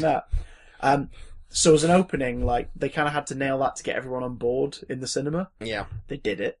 It's freaking awesome. And I think part of the reason they did it is because they took advantage of that R rating. And they just went, hey, you know how in the TV miniseries adaptation where it's on TV, so even though it was after like the watershed, we still have to be careful because we've got people advertising in the ad breaks and everything and la la la. You know how Georgie just like Pennywise grabs his arm and then you see a close up of his scary teeth and then we cut to the title and then everything's like 6 months later or whatever, like just a few weeks later because it's the funeral. Yeah, we're doing the book. We're biting Georgie's freaking arm off. We're going to leave the child screaming at his bloodied stump as he tries to crawl away, and then a creepy, long, extended arm is going to pull him into the sewers. Welcome to it, motherfuckers. I mean, in the book, his body's left. Yeah, he bites the arm off, and George is found dead by the drain, isn't he? Yeah. But yeah, he takes Georgie. Because I saw the miniseries before I read the book. Yeah. And I remember reading that first time, going, "Oh God." Yeah. Oh no! It's rough. Yeah. And there's some genuinely creepy imagery in this. The sink scene with Beverly and the blood also has her hair, which she's cut off previously to avoid her father's sort of advances. Yeah, because he kept like caressing her hair, so she cuts it off. She's like, "Fuck you, fuck you, fuck you." Crawls out of the drain and starts throttling her, and then and but specifically pulls her to face the drain, so the blood just hits her square in the face, like for the entire time. I was like, "Oh my god, she's gonna drown! Yeah. She's gonna drown in blood." But even spookier than that was just moments before the voices in the drain, and he's using the voices of the missing kids because he knows that they're aware their kids are missing. And because that's the thing as well, like Pennywise the Dancing Clown is its favourite form. Most in the book, if I remember rightly, it's implying because of like all the events in the past and everything. Yeah, it's because that's the thing that lures kids in. Yeah, or at least more so in the olden days when clowns were sort of less seen as that's a bit creepy, isn't it? Like oh god, have you seen all the stuff going on with real life clown leagues and everything? Yeah, saying, this movie's going to destroy our business, no, guys. guys, your business is going to be fine. People who want clowns are going to hire clowns. Your business is fine. But maybe think about changing clowning. Yeah. Because clowns aren't meant to be creepy, but they can be very creepy. I've seen a lot of the defense for this movie has been, yeah, but Pennywise isn't a clown.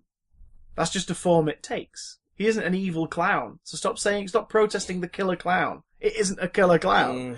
And the clown's like, bitch, please. It looks like a clown. But, he took the form of the clown because it's to lure kids in. Although in this movie, he's definitely a scary looking clown, and the kids are acknowledging him as a creepy clown, and Richie's scared of clowns. So it seems the thing he lures them in with more than anything that I noticed was the promise of finding the missing children. Yeah. So there was the whispers in the sink. When the bully was going into the sewers walking through the grey water, you could hear the kids calling out to him. So basically it's almost like Pennywise's main weapon of luring people in this was going, oh my god, it's those missing children! I'll go find them! Yeah. Yeah. Yeah. Yeah, Bill Skarsgård just he's looking in different directions, which he did himself. His weird sort of shaky, not physicality, which sort of reinforces the idea that this is not human. Yeah, this is a thing in a skin. Yeah. Or in a form. Because I don't think this film touched on it, but it is in the book, and it implies that Pennywise was a clown that has visited Derry at some point as part of a circus or a travelling thing. I don't think it's implied so much as that's the thing that people have come up with after the fact. Okay. I don't recall that from my last reading of the book. Because the Dark Tower movie certainly bought into that theory, didn't it? I mean, I kind of like that idea. I kind of like the idea because that's sort of the first recorded images of the clown are from that period. The founding of Derry, yeah. Yeah, so with carnival and all this stuff. So and they all went missing. He's got that picture of everyone signing the charter of the original Derry Township, and then they all go missing. Yeah. And that's the well that's in the house at the bottom of Niebolt Street. Oh, God. I love that idea. And I love the fact that people would be like, oh my God, what are we going to do? They've all disappeared. And then, of course, they just don't really remember it after a while. Yeah. Because that's part of the sort of the spell that it casts, is that everyone's kind of ignorant to it. And there's also, it looks like all the adults in this movie are just unpleasant. Yeah, or what's it? Complacent. Yeah. Like the old lady at the beginning, she sees Georgie at the drain, she goes back in, she hears the scream, she goes out, she sees Georgie's missing and that there's blood dribbling into the drain, and she doesn't look scared, she's just sort of like, oh dear. And she closes the blinds and goes back indoors.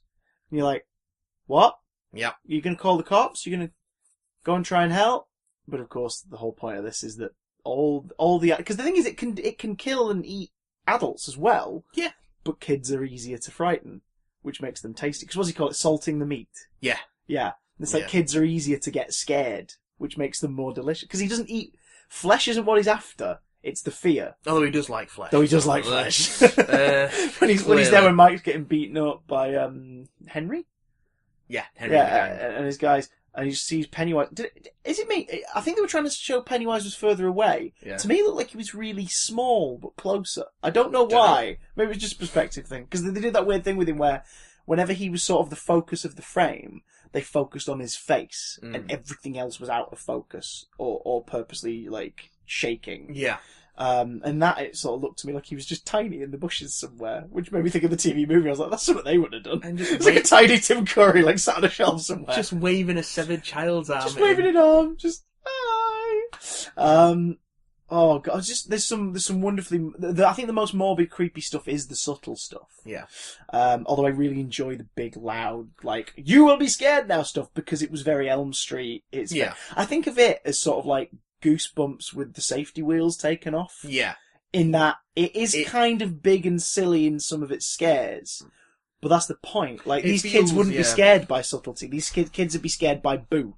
It feels less we're scared of bills and frickin'... It feels less like a hardcore horror film and more like a Steven Spielberg film with a nasty street. Poltergeist! Yeah. It feels... it's a Tobe Hooper film. The late Tobe Hooper. Tobe Hooper. Rest in peace. And respect for this film that you probably didn't make. No, let's not go there. God! But yeah, it reminds me of Poltergeist. Yeah, because it is there is scary stuff, and the subtle stuff could be scary, and the big loud stuff could be scary. but ultimately it's an adventure with a horror filter. That's why I think the description of Stand By Me meets Nightmare on Elm Street is apt, because even though the first Nightmare on Elm Street, is a horror, it has aged in a way where it's a bit goofy, but you're still impressed by the set pieces. Yeah. Because that's another thing with it. Some of the negative reviews that mostly haven't been in print have come from people saying it was just set piece to set piece to set piece. It's like, did you read the book? That's a narrative structure. That's but the book is like this encounter, and the thing is, it's about building up to the point where each encounter does feel like they're getting closer to like not surviving it. And that stuff is like way streamlined in this film Yeah. from the book. Like there's so much in the book. Everyone gets one. Encounter. Everyone gets one. Yeah. Then they all get a big team one, and then Beverly gets like a personal visit. Yeah.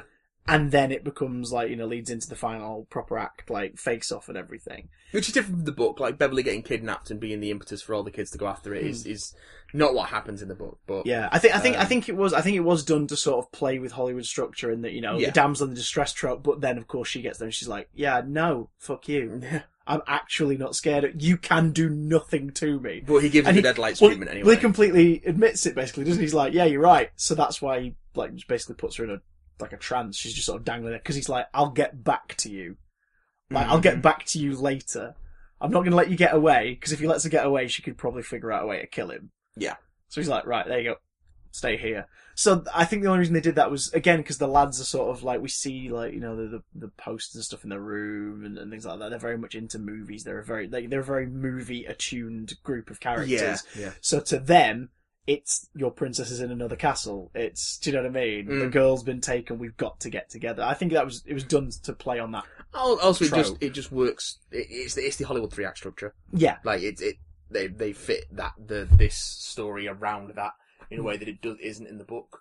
I'll be interested to see tonally what they do with the sequel. Yeah, where they're all adults. The director said that he doesn't want to go fully into the cosmic stuff, because I don't think that stuff plays. No, but there is a way to do it, and I think, like you say, if Mike sort of gets a bit PTSD and becomes, a bit of a junkie and stuff, like you could dabble it. Like he could be the one who then looks into it and starts to find out stuff and find, what I mean. So you don't get what's the title called? Maturin. Yeah. You don't get all of that. But you definitely get the suggestion that there is something bigger. I think as long as the sequel, I think at the furthest the sequel can go without it feeling too jarring is if they just get to the point of, it's an alien, kind of. Yeah. Like if they get to that, then they've done their job. It's like, this isn't just a spooky ghost. This is a being from somewhere else, and we're dealing with it. I like the fact the end just becomes a punch up. Yeah. That was cool. Now I have to kill this fucking clown. Yeah. Oh, that's such a great line. Because again, it's just like, you think, hang on, they're gonna die, surely. But then you realise as that fight's going on, it's visually cool, because he's obviously, as each of them are coming at him, he's changing parts of himself to try and freak that person out. Just to get a bit of the upper hand. But it's not working. They're all too mad. Their faith and belief in each other. They're angry at him, and they're completely believing in one another to deal with it. So it isn't working, and it's nice because you get like the mummy callback for Benny. You get like, there it is. We didn't do it in the film, but there it is. It's like, there's all no, and you get the suggestion of the creature that it appears as in its lair when he sort of like gets away from, like he scurries away from them because his arms become like big fucking spider limbs for a second, like these sort of crab-like things, and he scuttles away from them slightly, and then like his arms sort of he turns around, but they've already caught up to him because they're not letting him go. They're not letting him get away anymore. Like they're beating the shit out of him. So I liked that, and I liked how like they replaced the catapult, the slingshot with the silver coins with a bolt gun. Yeah, the Mike uses to kill sheep on the farm. And they do that, because he kills Georgie. Like that's his turnaround moment. He shoots the Georgie hallucination in the head, killing him because he's like, Georgie's dead. Like Georgie's gone. And then he turns back into Pennywise, and then aims at Pennywise, and Mike's like it's empty. And Billy shoots. Doesn't matter. And it cracks a hole in Pennywise's head. Doesn't matter if it's empty. Because it's all about belief, mother truckers. It was great. And then we get the chapter 1 thing at the end. That is how you do it. That is how you do it. You don't say to everybody, guess what? We're doing a franchise. Yeah. You don't do that. You tell the story, and then you either, after that film's done, you announce, yeah, there's a part 2, or you do what this one did, and go, hey, people who know the story and know this is just the first half, it's just the first half. The sequel has not been officially greenlit yet. And after the box office take... Yeah. Andrew Machetti's been talking about it, and he's already developing it and working on it, and they've already got Bill Skarsgård locked in for it. Yeah. But it was in his contract for the first one. Yeah. He's turned around and was like, yeah, they've not officially greenlit it yet, but they probably should soon. I'm working on it anyway. Here's some ideas for it that I've had. Because we were saying the biggest loss for the second one is the kids. Yeah, because they're all brilliant. So good, and they are the heart and soul of the movie. And casting adult versions of those actors is going to be tricky. But he also wants to get moving on the... He also wants to get moving on the sequel as soon as possible because he wants to do some flashback stuff with the kids. That'd be great. So that's how you keep them. Yeah. That's how you keep... I think I said on the night after we watched the film that they should be part of one of the hallucinations, one of the things, the illusions. Because then you get to have those kids go, hey guys, you were amazing in the first movie. The second one won't be the same without you. Here are your flashbacks. Like, we're going to give you guys some more scenes. Oh, and also, while we're at it, we'll give you some fun stuff to play with. Now you get to be scary. Like, do some scary shit, guys. Here you go. What was it? Who's the actress who plays Beverly? She Sophia Lillis. Sophia Lillis. She suggested Jessica Chastain, which is a great to play older Beverly. Yeah. Because again, like they are all 39, 40 in the second half of the story. Perfect age, really. And Jessica Chastain, I think she's in her 40s, so like that'd be like perfect. Again, she's worked with the director because he made Mama. Yeah. Which wasn't amazing, but was visually interesting, and she was brilliant in it. This is only his second feature. I know, right? It's very it's only his second. It's only his second part 1 feature. Well, excuse me. And do you have Prince Albert in a can? I haven't seen a lot of. You do. Shut up! I'm so sorry. I haven't seen a lot of casting going round for anyone else really. Chris Pratt's come up a couple of times as Ben. Adult Ben. The only reason they're suggesting that is because Benny in the second half of the story is sort of like, he's not a big guy anymore. No, he's in really good shape. He's really trim and everything. And they're going, well, Chris Pratt did that. It's like, cool. Are you the same people who wanted Bryan Cranston for Lex Luthor just because he was bald at that point in his career? Is that why? Is that why, guys? Is that why you want it? Is that why you want it? Okay. That's the wrong reason to cast a role. Yeah. Now, too right. That's not denying Pratt could probably bring that, but here's the thing. Benny wasn't sort of the Chris Pratt character type. No. That's not to say Chris Pratt couldn't, obviously, play it differently. He can play the roles differently. Because he's in freaking Hurt Locker and stuff, and he plays stuff differently. Zero Dark 30. Zero Dark 30, that's the one. Yeah, somewhere with guns. But yeah, like, he's not Chris Pratt in everything, but at the same time, I think your trick is, if you're going to cast this one, you don't cast your mega stars. No. You cast actors like Chastain, who are definitely in the A-list, but they're not the marquee people. They're not the people that you sell the movie on. You cast enough interesting, great actors like that, and then people go, oh, that's a good ensemble. Because let's face it, when it comes to selling part 2 to the cinema-going public, the clown's going to do all the selling. What about Patrick Wilson for Bill? Ooh! He's a great example as well. And he does loads of horror. He's dabbled in this genre and knows exactly how to play it with a level of warmth and, like, realism. Patrick Wilson for Bill! That's a good casting choice. Adult Richie should be... Seth Green. Just do it. Seth Go Green full circle. He's got the dark hair, but he should... Go full circle. Do it. Should be... Seth Green was Kid Richie in the miniseries. Make him Adult Richie in the movie. I think Andy Samberg's got the perfect look for it, but I don't like Andy Samberg. Yeah. That's a really good... Yeah. Yes. Just because he kind of looks like a grown-up Finn Wolfhard. That's a good sell and a good crashing of the entire idea at the same time. Good work. Good work, what sir. Else? Grown-up Eddie. They need someone tiny good. Like Eddie. Needs someone like small and nervy. Who would be good? I have no fucking idea. Because it's hard to try and narrow down your head. Actors who are in their mid to late 30s / late 40s who could play 40-year-olds. Yeah. It's tricky, isn't it? Meaty paste and dirt and filth. That's something to think on. That's part of the reason why you need to hurry up and film it as well. Because whoever's playing Billy needs to have at least one sequence with Georgie, and Georgie's got to look exactly the same. Yeah. And that kid is like 7, so his voice and like appearance is gonna change very soon. You need to hurry the fuck up. Yeah. I imagine that would be the very first thing they shoot the moment they get greenlit. It's like, we're shooting the stuff with Georgie. All the kid stuff. All the kid stuff, all the stuff with Georgie, because they need to look exactly the same. Because it was going to be back to back, wasn't it, initially? Yeah, when it came from Naga it was attached, yeah. To make sure, I guess, it would have been a casting thing in terms of the younger actors. I think they kept all the younger actors from the cast for this. From the most recent iteration of that, because I was going to say, like, not if they cast it in 2009. It's like, look at all these 12-year-olds played by 20-odd-year-olds. They lost Will Poulter. Will Poulter was Pennywise, but because it was taking too long. It was because it was taking too long and it wasn't quite matching up yet. He had to pick, didn't he? And he was like, I'm picking that.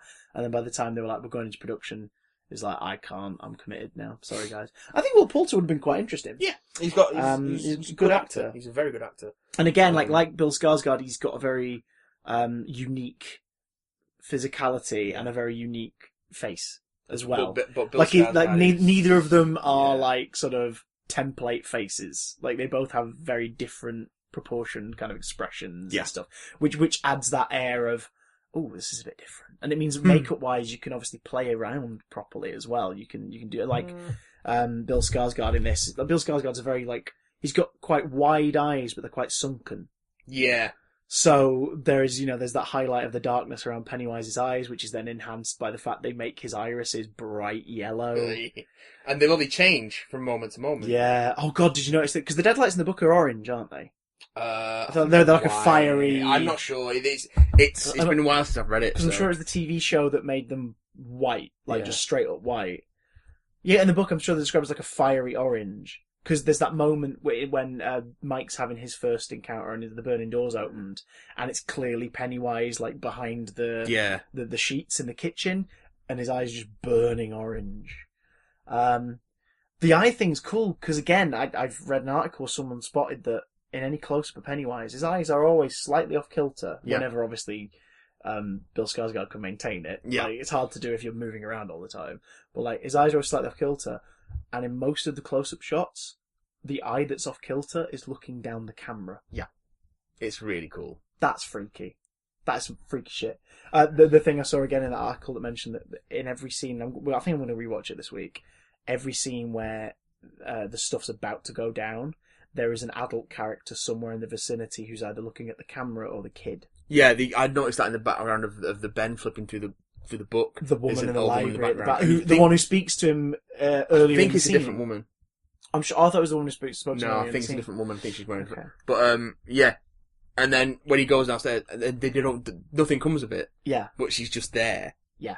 And then she's not. Well, she's there, but then she's acting normal again when he moves. Yeah. Oh, it's cool. It's cool. Oh, the headless kid. That was freaky. That was good. That was really freaky. I like that a lot.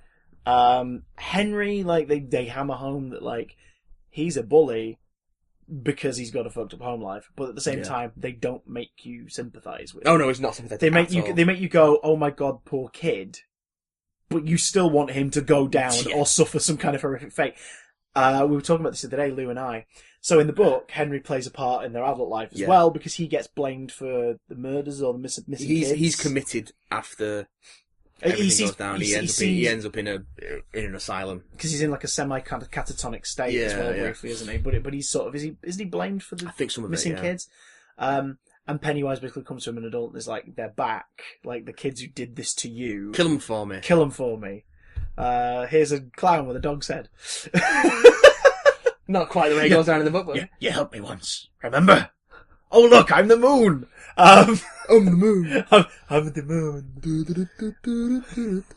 I'll kill you all. I am your, is it? Love cat. I'm your every nightmare. I'm your worst dream come true. I'll drive you crazy. And I'll kill you all. I'm the moon. I'm the moon. His fish finger as big as a garage. But like Henry comes back to play a part. Now in this movie, Henry sort of does that in present day, and then plummets down the well. I would imagine he's dead. I don't think so. I think Henry, because that implies that there is a lower tier He of the hits sewer lair, every right? wall on the way down. Yes, he does. Doesn't mean he's dead. He could be barely clinging to life. Pennywise goes further down when he retreats at the that's end, true. and he's gravely injured. And the way the film does it, the film doesn't say they've killed him, but definitely they've defeated him. Like, he ain't coming back. Yeah. At least in this cycle of his thingy. What's not to say that he's not going to have something to snack on to refresh himself with when he gets down there? Think about that. What if he basically just, like, so instead of Henry being in an asylum in part 2, they find him in the sewers. Because he's basically just a sustenance for Pennywise. Think about that. You can torture him for 27 years. You can freak him out for 27 years and feed off of him. Because when he goes into hibernation, but when he's gravely injured, he's gonna need something to make himself feel better. Freaky, right? I'm putting it out there. That's what they're gonna do with Henry. That's why he plummeted down the well. Let's get these emails done while I ruminate on that. Also, can I point out something that I felt really clever about, and then I realised the rest of the internet had already pointed it out. What's that? After we saw it, it hit me that it had been 27 years between adaptations. Well done, Christopher. I was like, oh my god, that's really freaky! And then I noticed everyone else had mentioned it already. Yeah. Well done.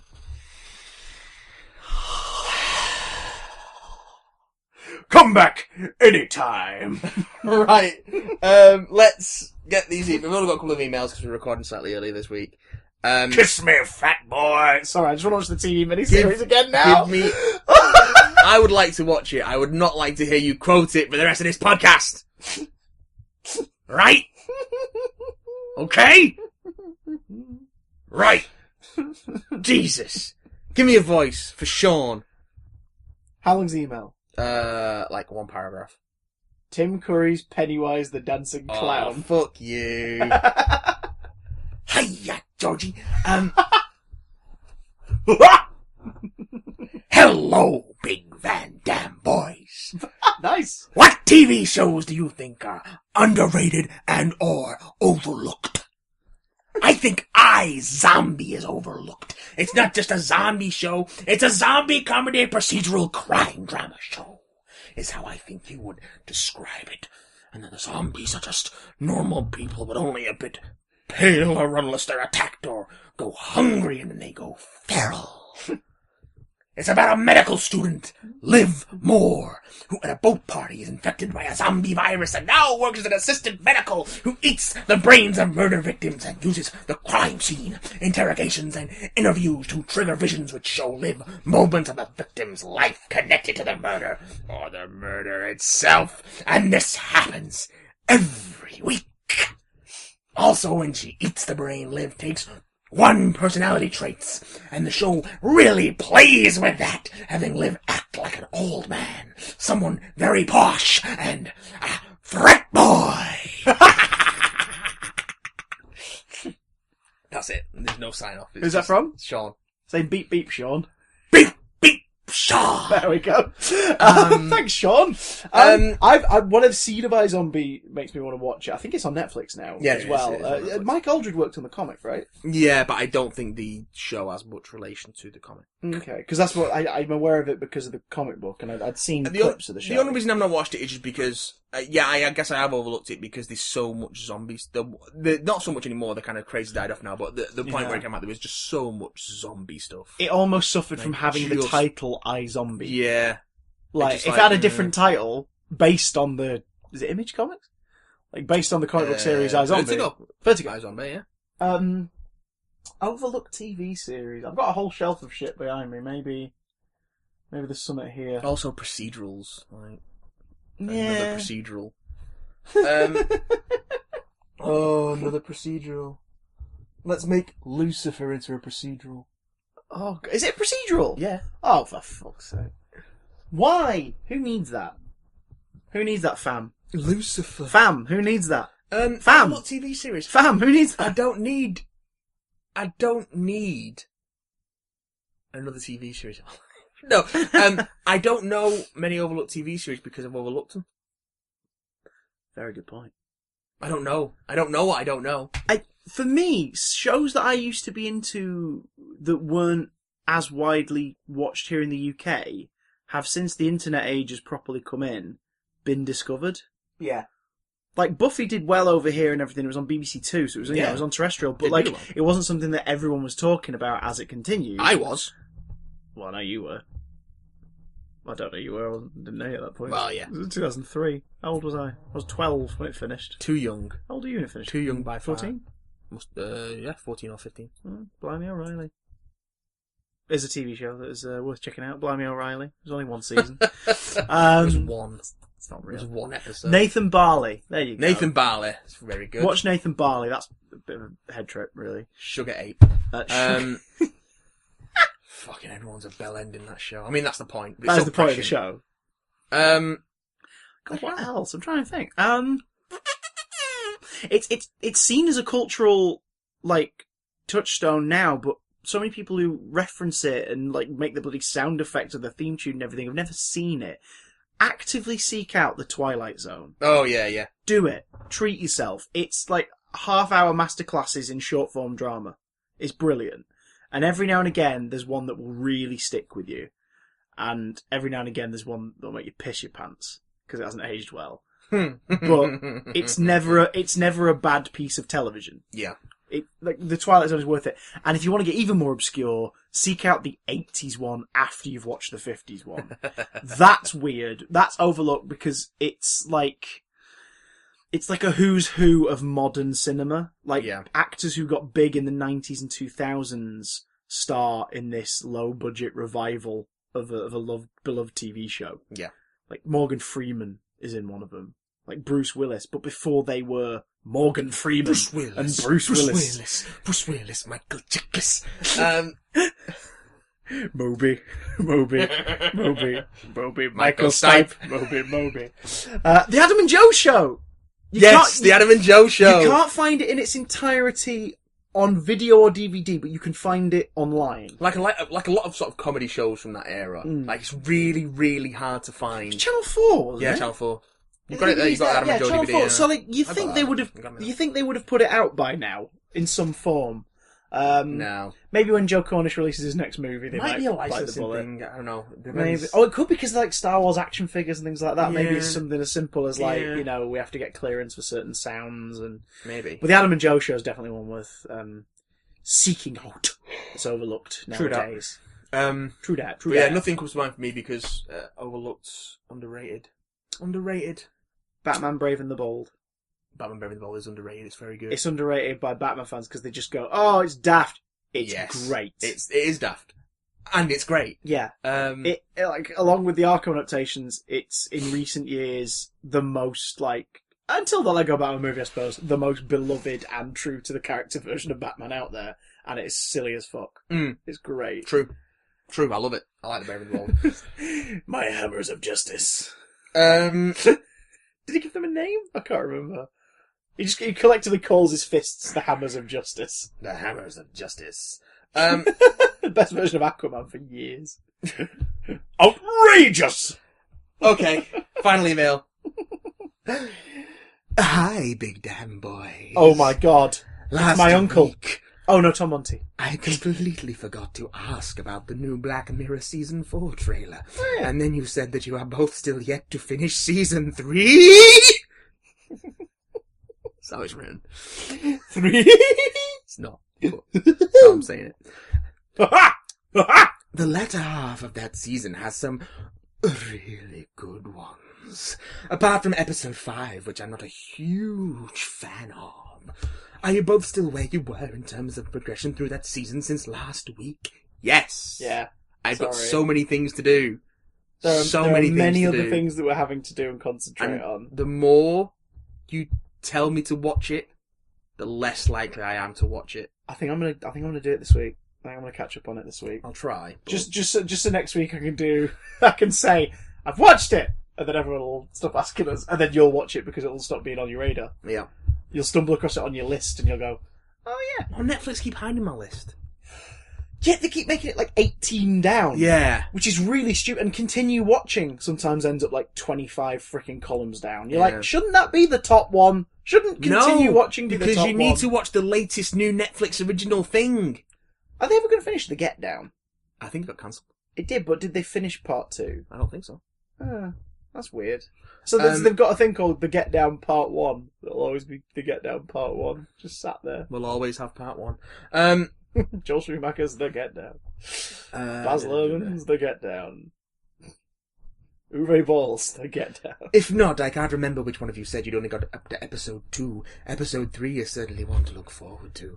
Definitely my favourite of the season. That's the social media one, isn't it? Episode 2. No, episode 1 is social media. No, the one where someone gets stalked, I think, through their thing. Oh, yeah. They did put something out there, someone's got all of the incriminating thing, and it's about sort of like the pressure. Yeah. And everything. Episode 2 is just a lot of fun. It's a spider with a head! Anyway, back to season 4. Out of the 6 released episode titles of Archangel, USS Callister, Crocodile, Hang the DJ, Metalhead, and Black Museum, which stands out to you the most? None of them, because they're all phrases or words without context.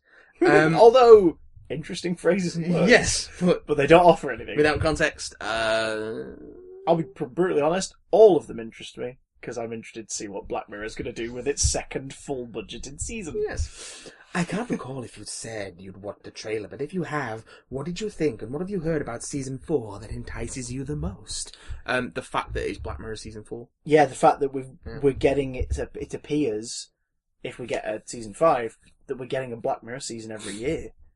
Which breaks the mould, because before that it was like once every 3 years.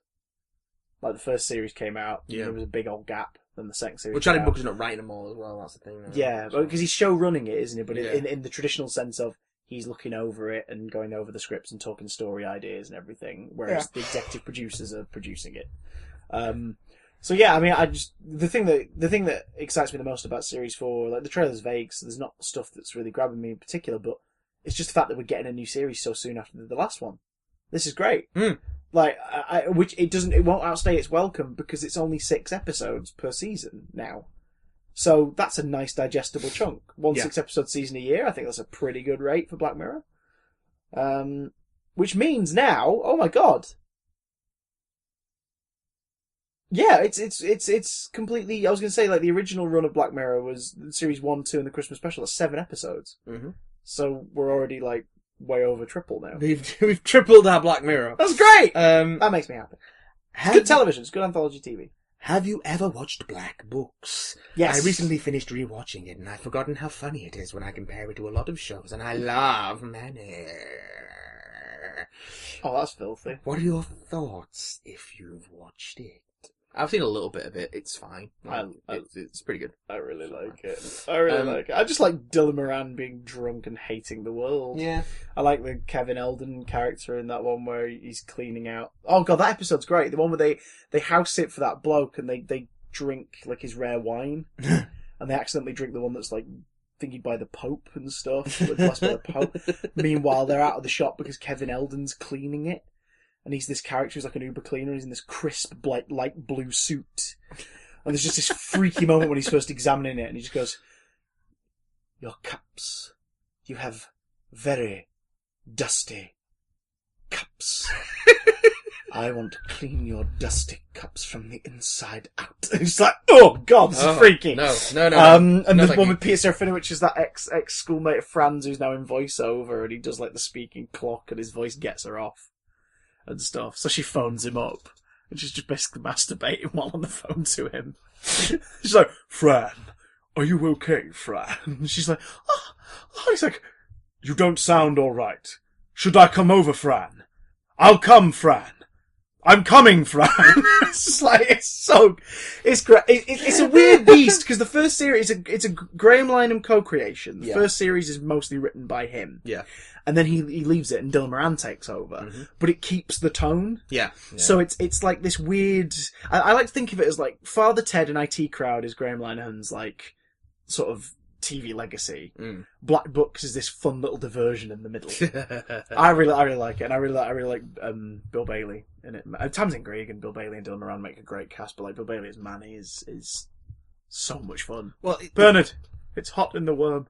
It's funny you should mention It Crowd because On the topic of comedies, mince. what about the It crowd? The It crowd, a bunch of Pennywise is working crowd. If you have, Tim Curry what's your Bill Cosby. favourite thing about Matt Berry's Douglas Rain? He's my least favourite character in it. No, because Matt Berry's better in Toast. Oh, Matt Berry's great in Toast. And Snuffbox. He's freaking great in Snuffbox. And Garth Marenghi's Dark Place. I've watched a bit more season 2 of Toast. Everybody knows you're the best Highlands actor in Britain. It's Jane. She's back on the acid. I think my favourite thing Matt Berry's ever done, though, weirdly, is Matt Berry does ... The Bob Mortimer produced shorts. They're really funny. He's Douglas Renham, isn't he? Because his dad, Chris Morris, is Denham Renham. Matt Berry's character, I enjoy Matt Berry's character, but it's weird. It feels like a Matt Berry character's been plonked into Father Ted. It just feels really odd. Yeah. Like, that he's in every episode, like, from middle of series 2 onwards. It feels really strange. Whereas, every other character I really enjoy. Like, I really like the IT crowd. It's one of those that stopped at the right time as well. Like, Series 1 went out with not much fanfare. Series 2 started to get traction. Series 3 did really well. Series 4 was really popular. And they disappeared because they were all off being very successful doing other things. Yep. And then they went, yeah, we're not going to be able to do another series. Let's get back together and do one last one. There's one last, like, hour-long episode. Yeah. And I think that's the best one, actually. I really like the workout in. I revisited that the other week. I'm disabled. But, oh God, just the fact that it's the Fawlty Towers thing of it stacking up, like how far they've gone into it, all these things going wrong just stacks up. I mean, yeah, comedy like that could be really fun. And then there's every possible payoff in the last 2 minutes. But, in fact, speaking of Nathan Barley, Nicholas Burns, like, coming in and being like, he's not disabled, he's joking, he's Irish, they're always joking, it's so funny. He's like pulling him out of the chair. Oh, God. But yeah, that last episode's brilliant because it is them going, we're just going to dump everything that makes this show work into one final go, and here it is. Yeah. And it's really, really fun. And in fact, that's the one episode where I really like Matt Berry because it's the one where he's doing Secret Millionaire. And he's just like, he goes to a house party with one of his employees at the youth centre and he's just like in full on, like, freaking baroque, like face painting and wig and all that. It's just, I think he's driving along with these 12-year-olds in a car and they're all stoned and getting drunk. It's this montage of them listening to different songs.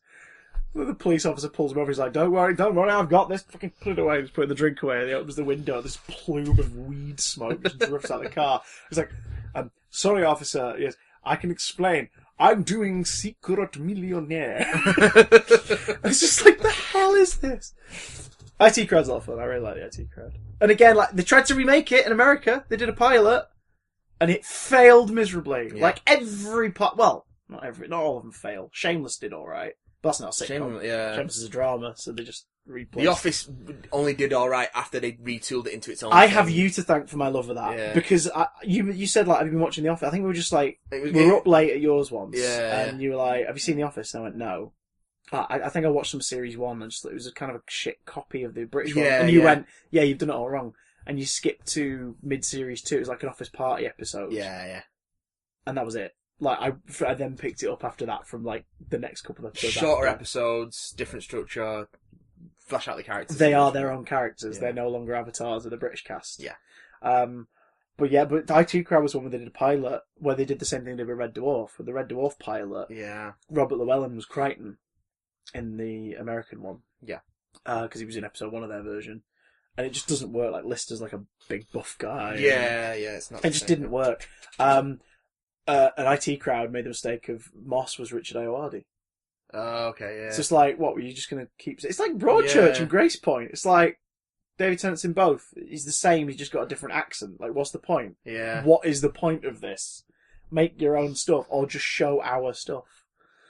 Anyway, IT Crowd, like, got a big following over there as well, when people eventually discovered it. Yeah, because it's good. Also...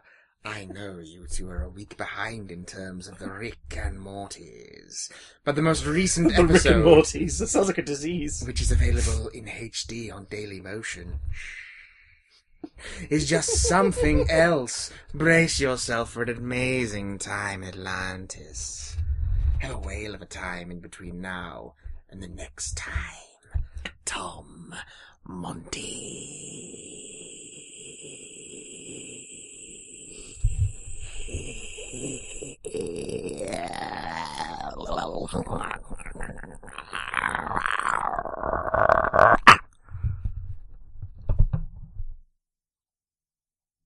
Beep beep, Tom Monty.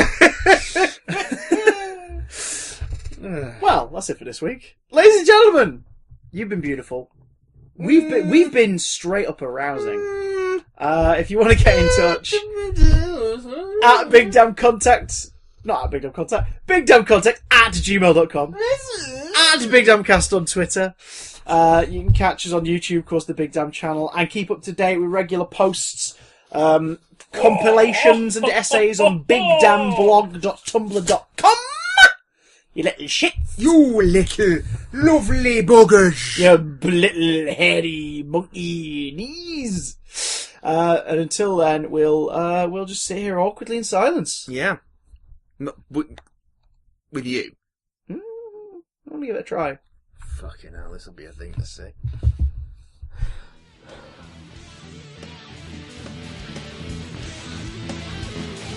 Hi-yo! Oh, he's out again!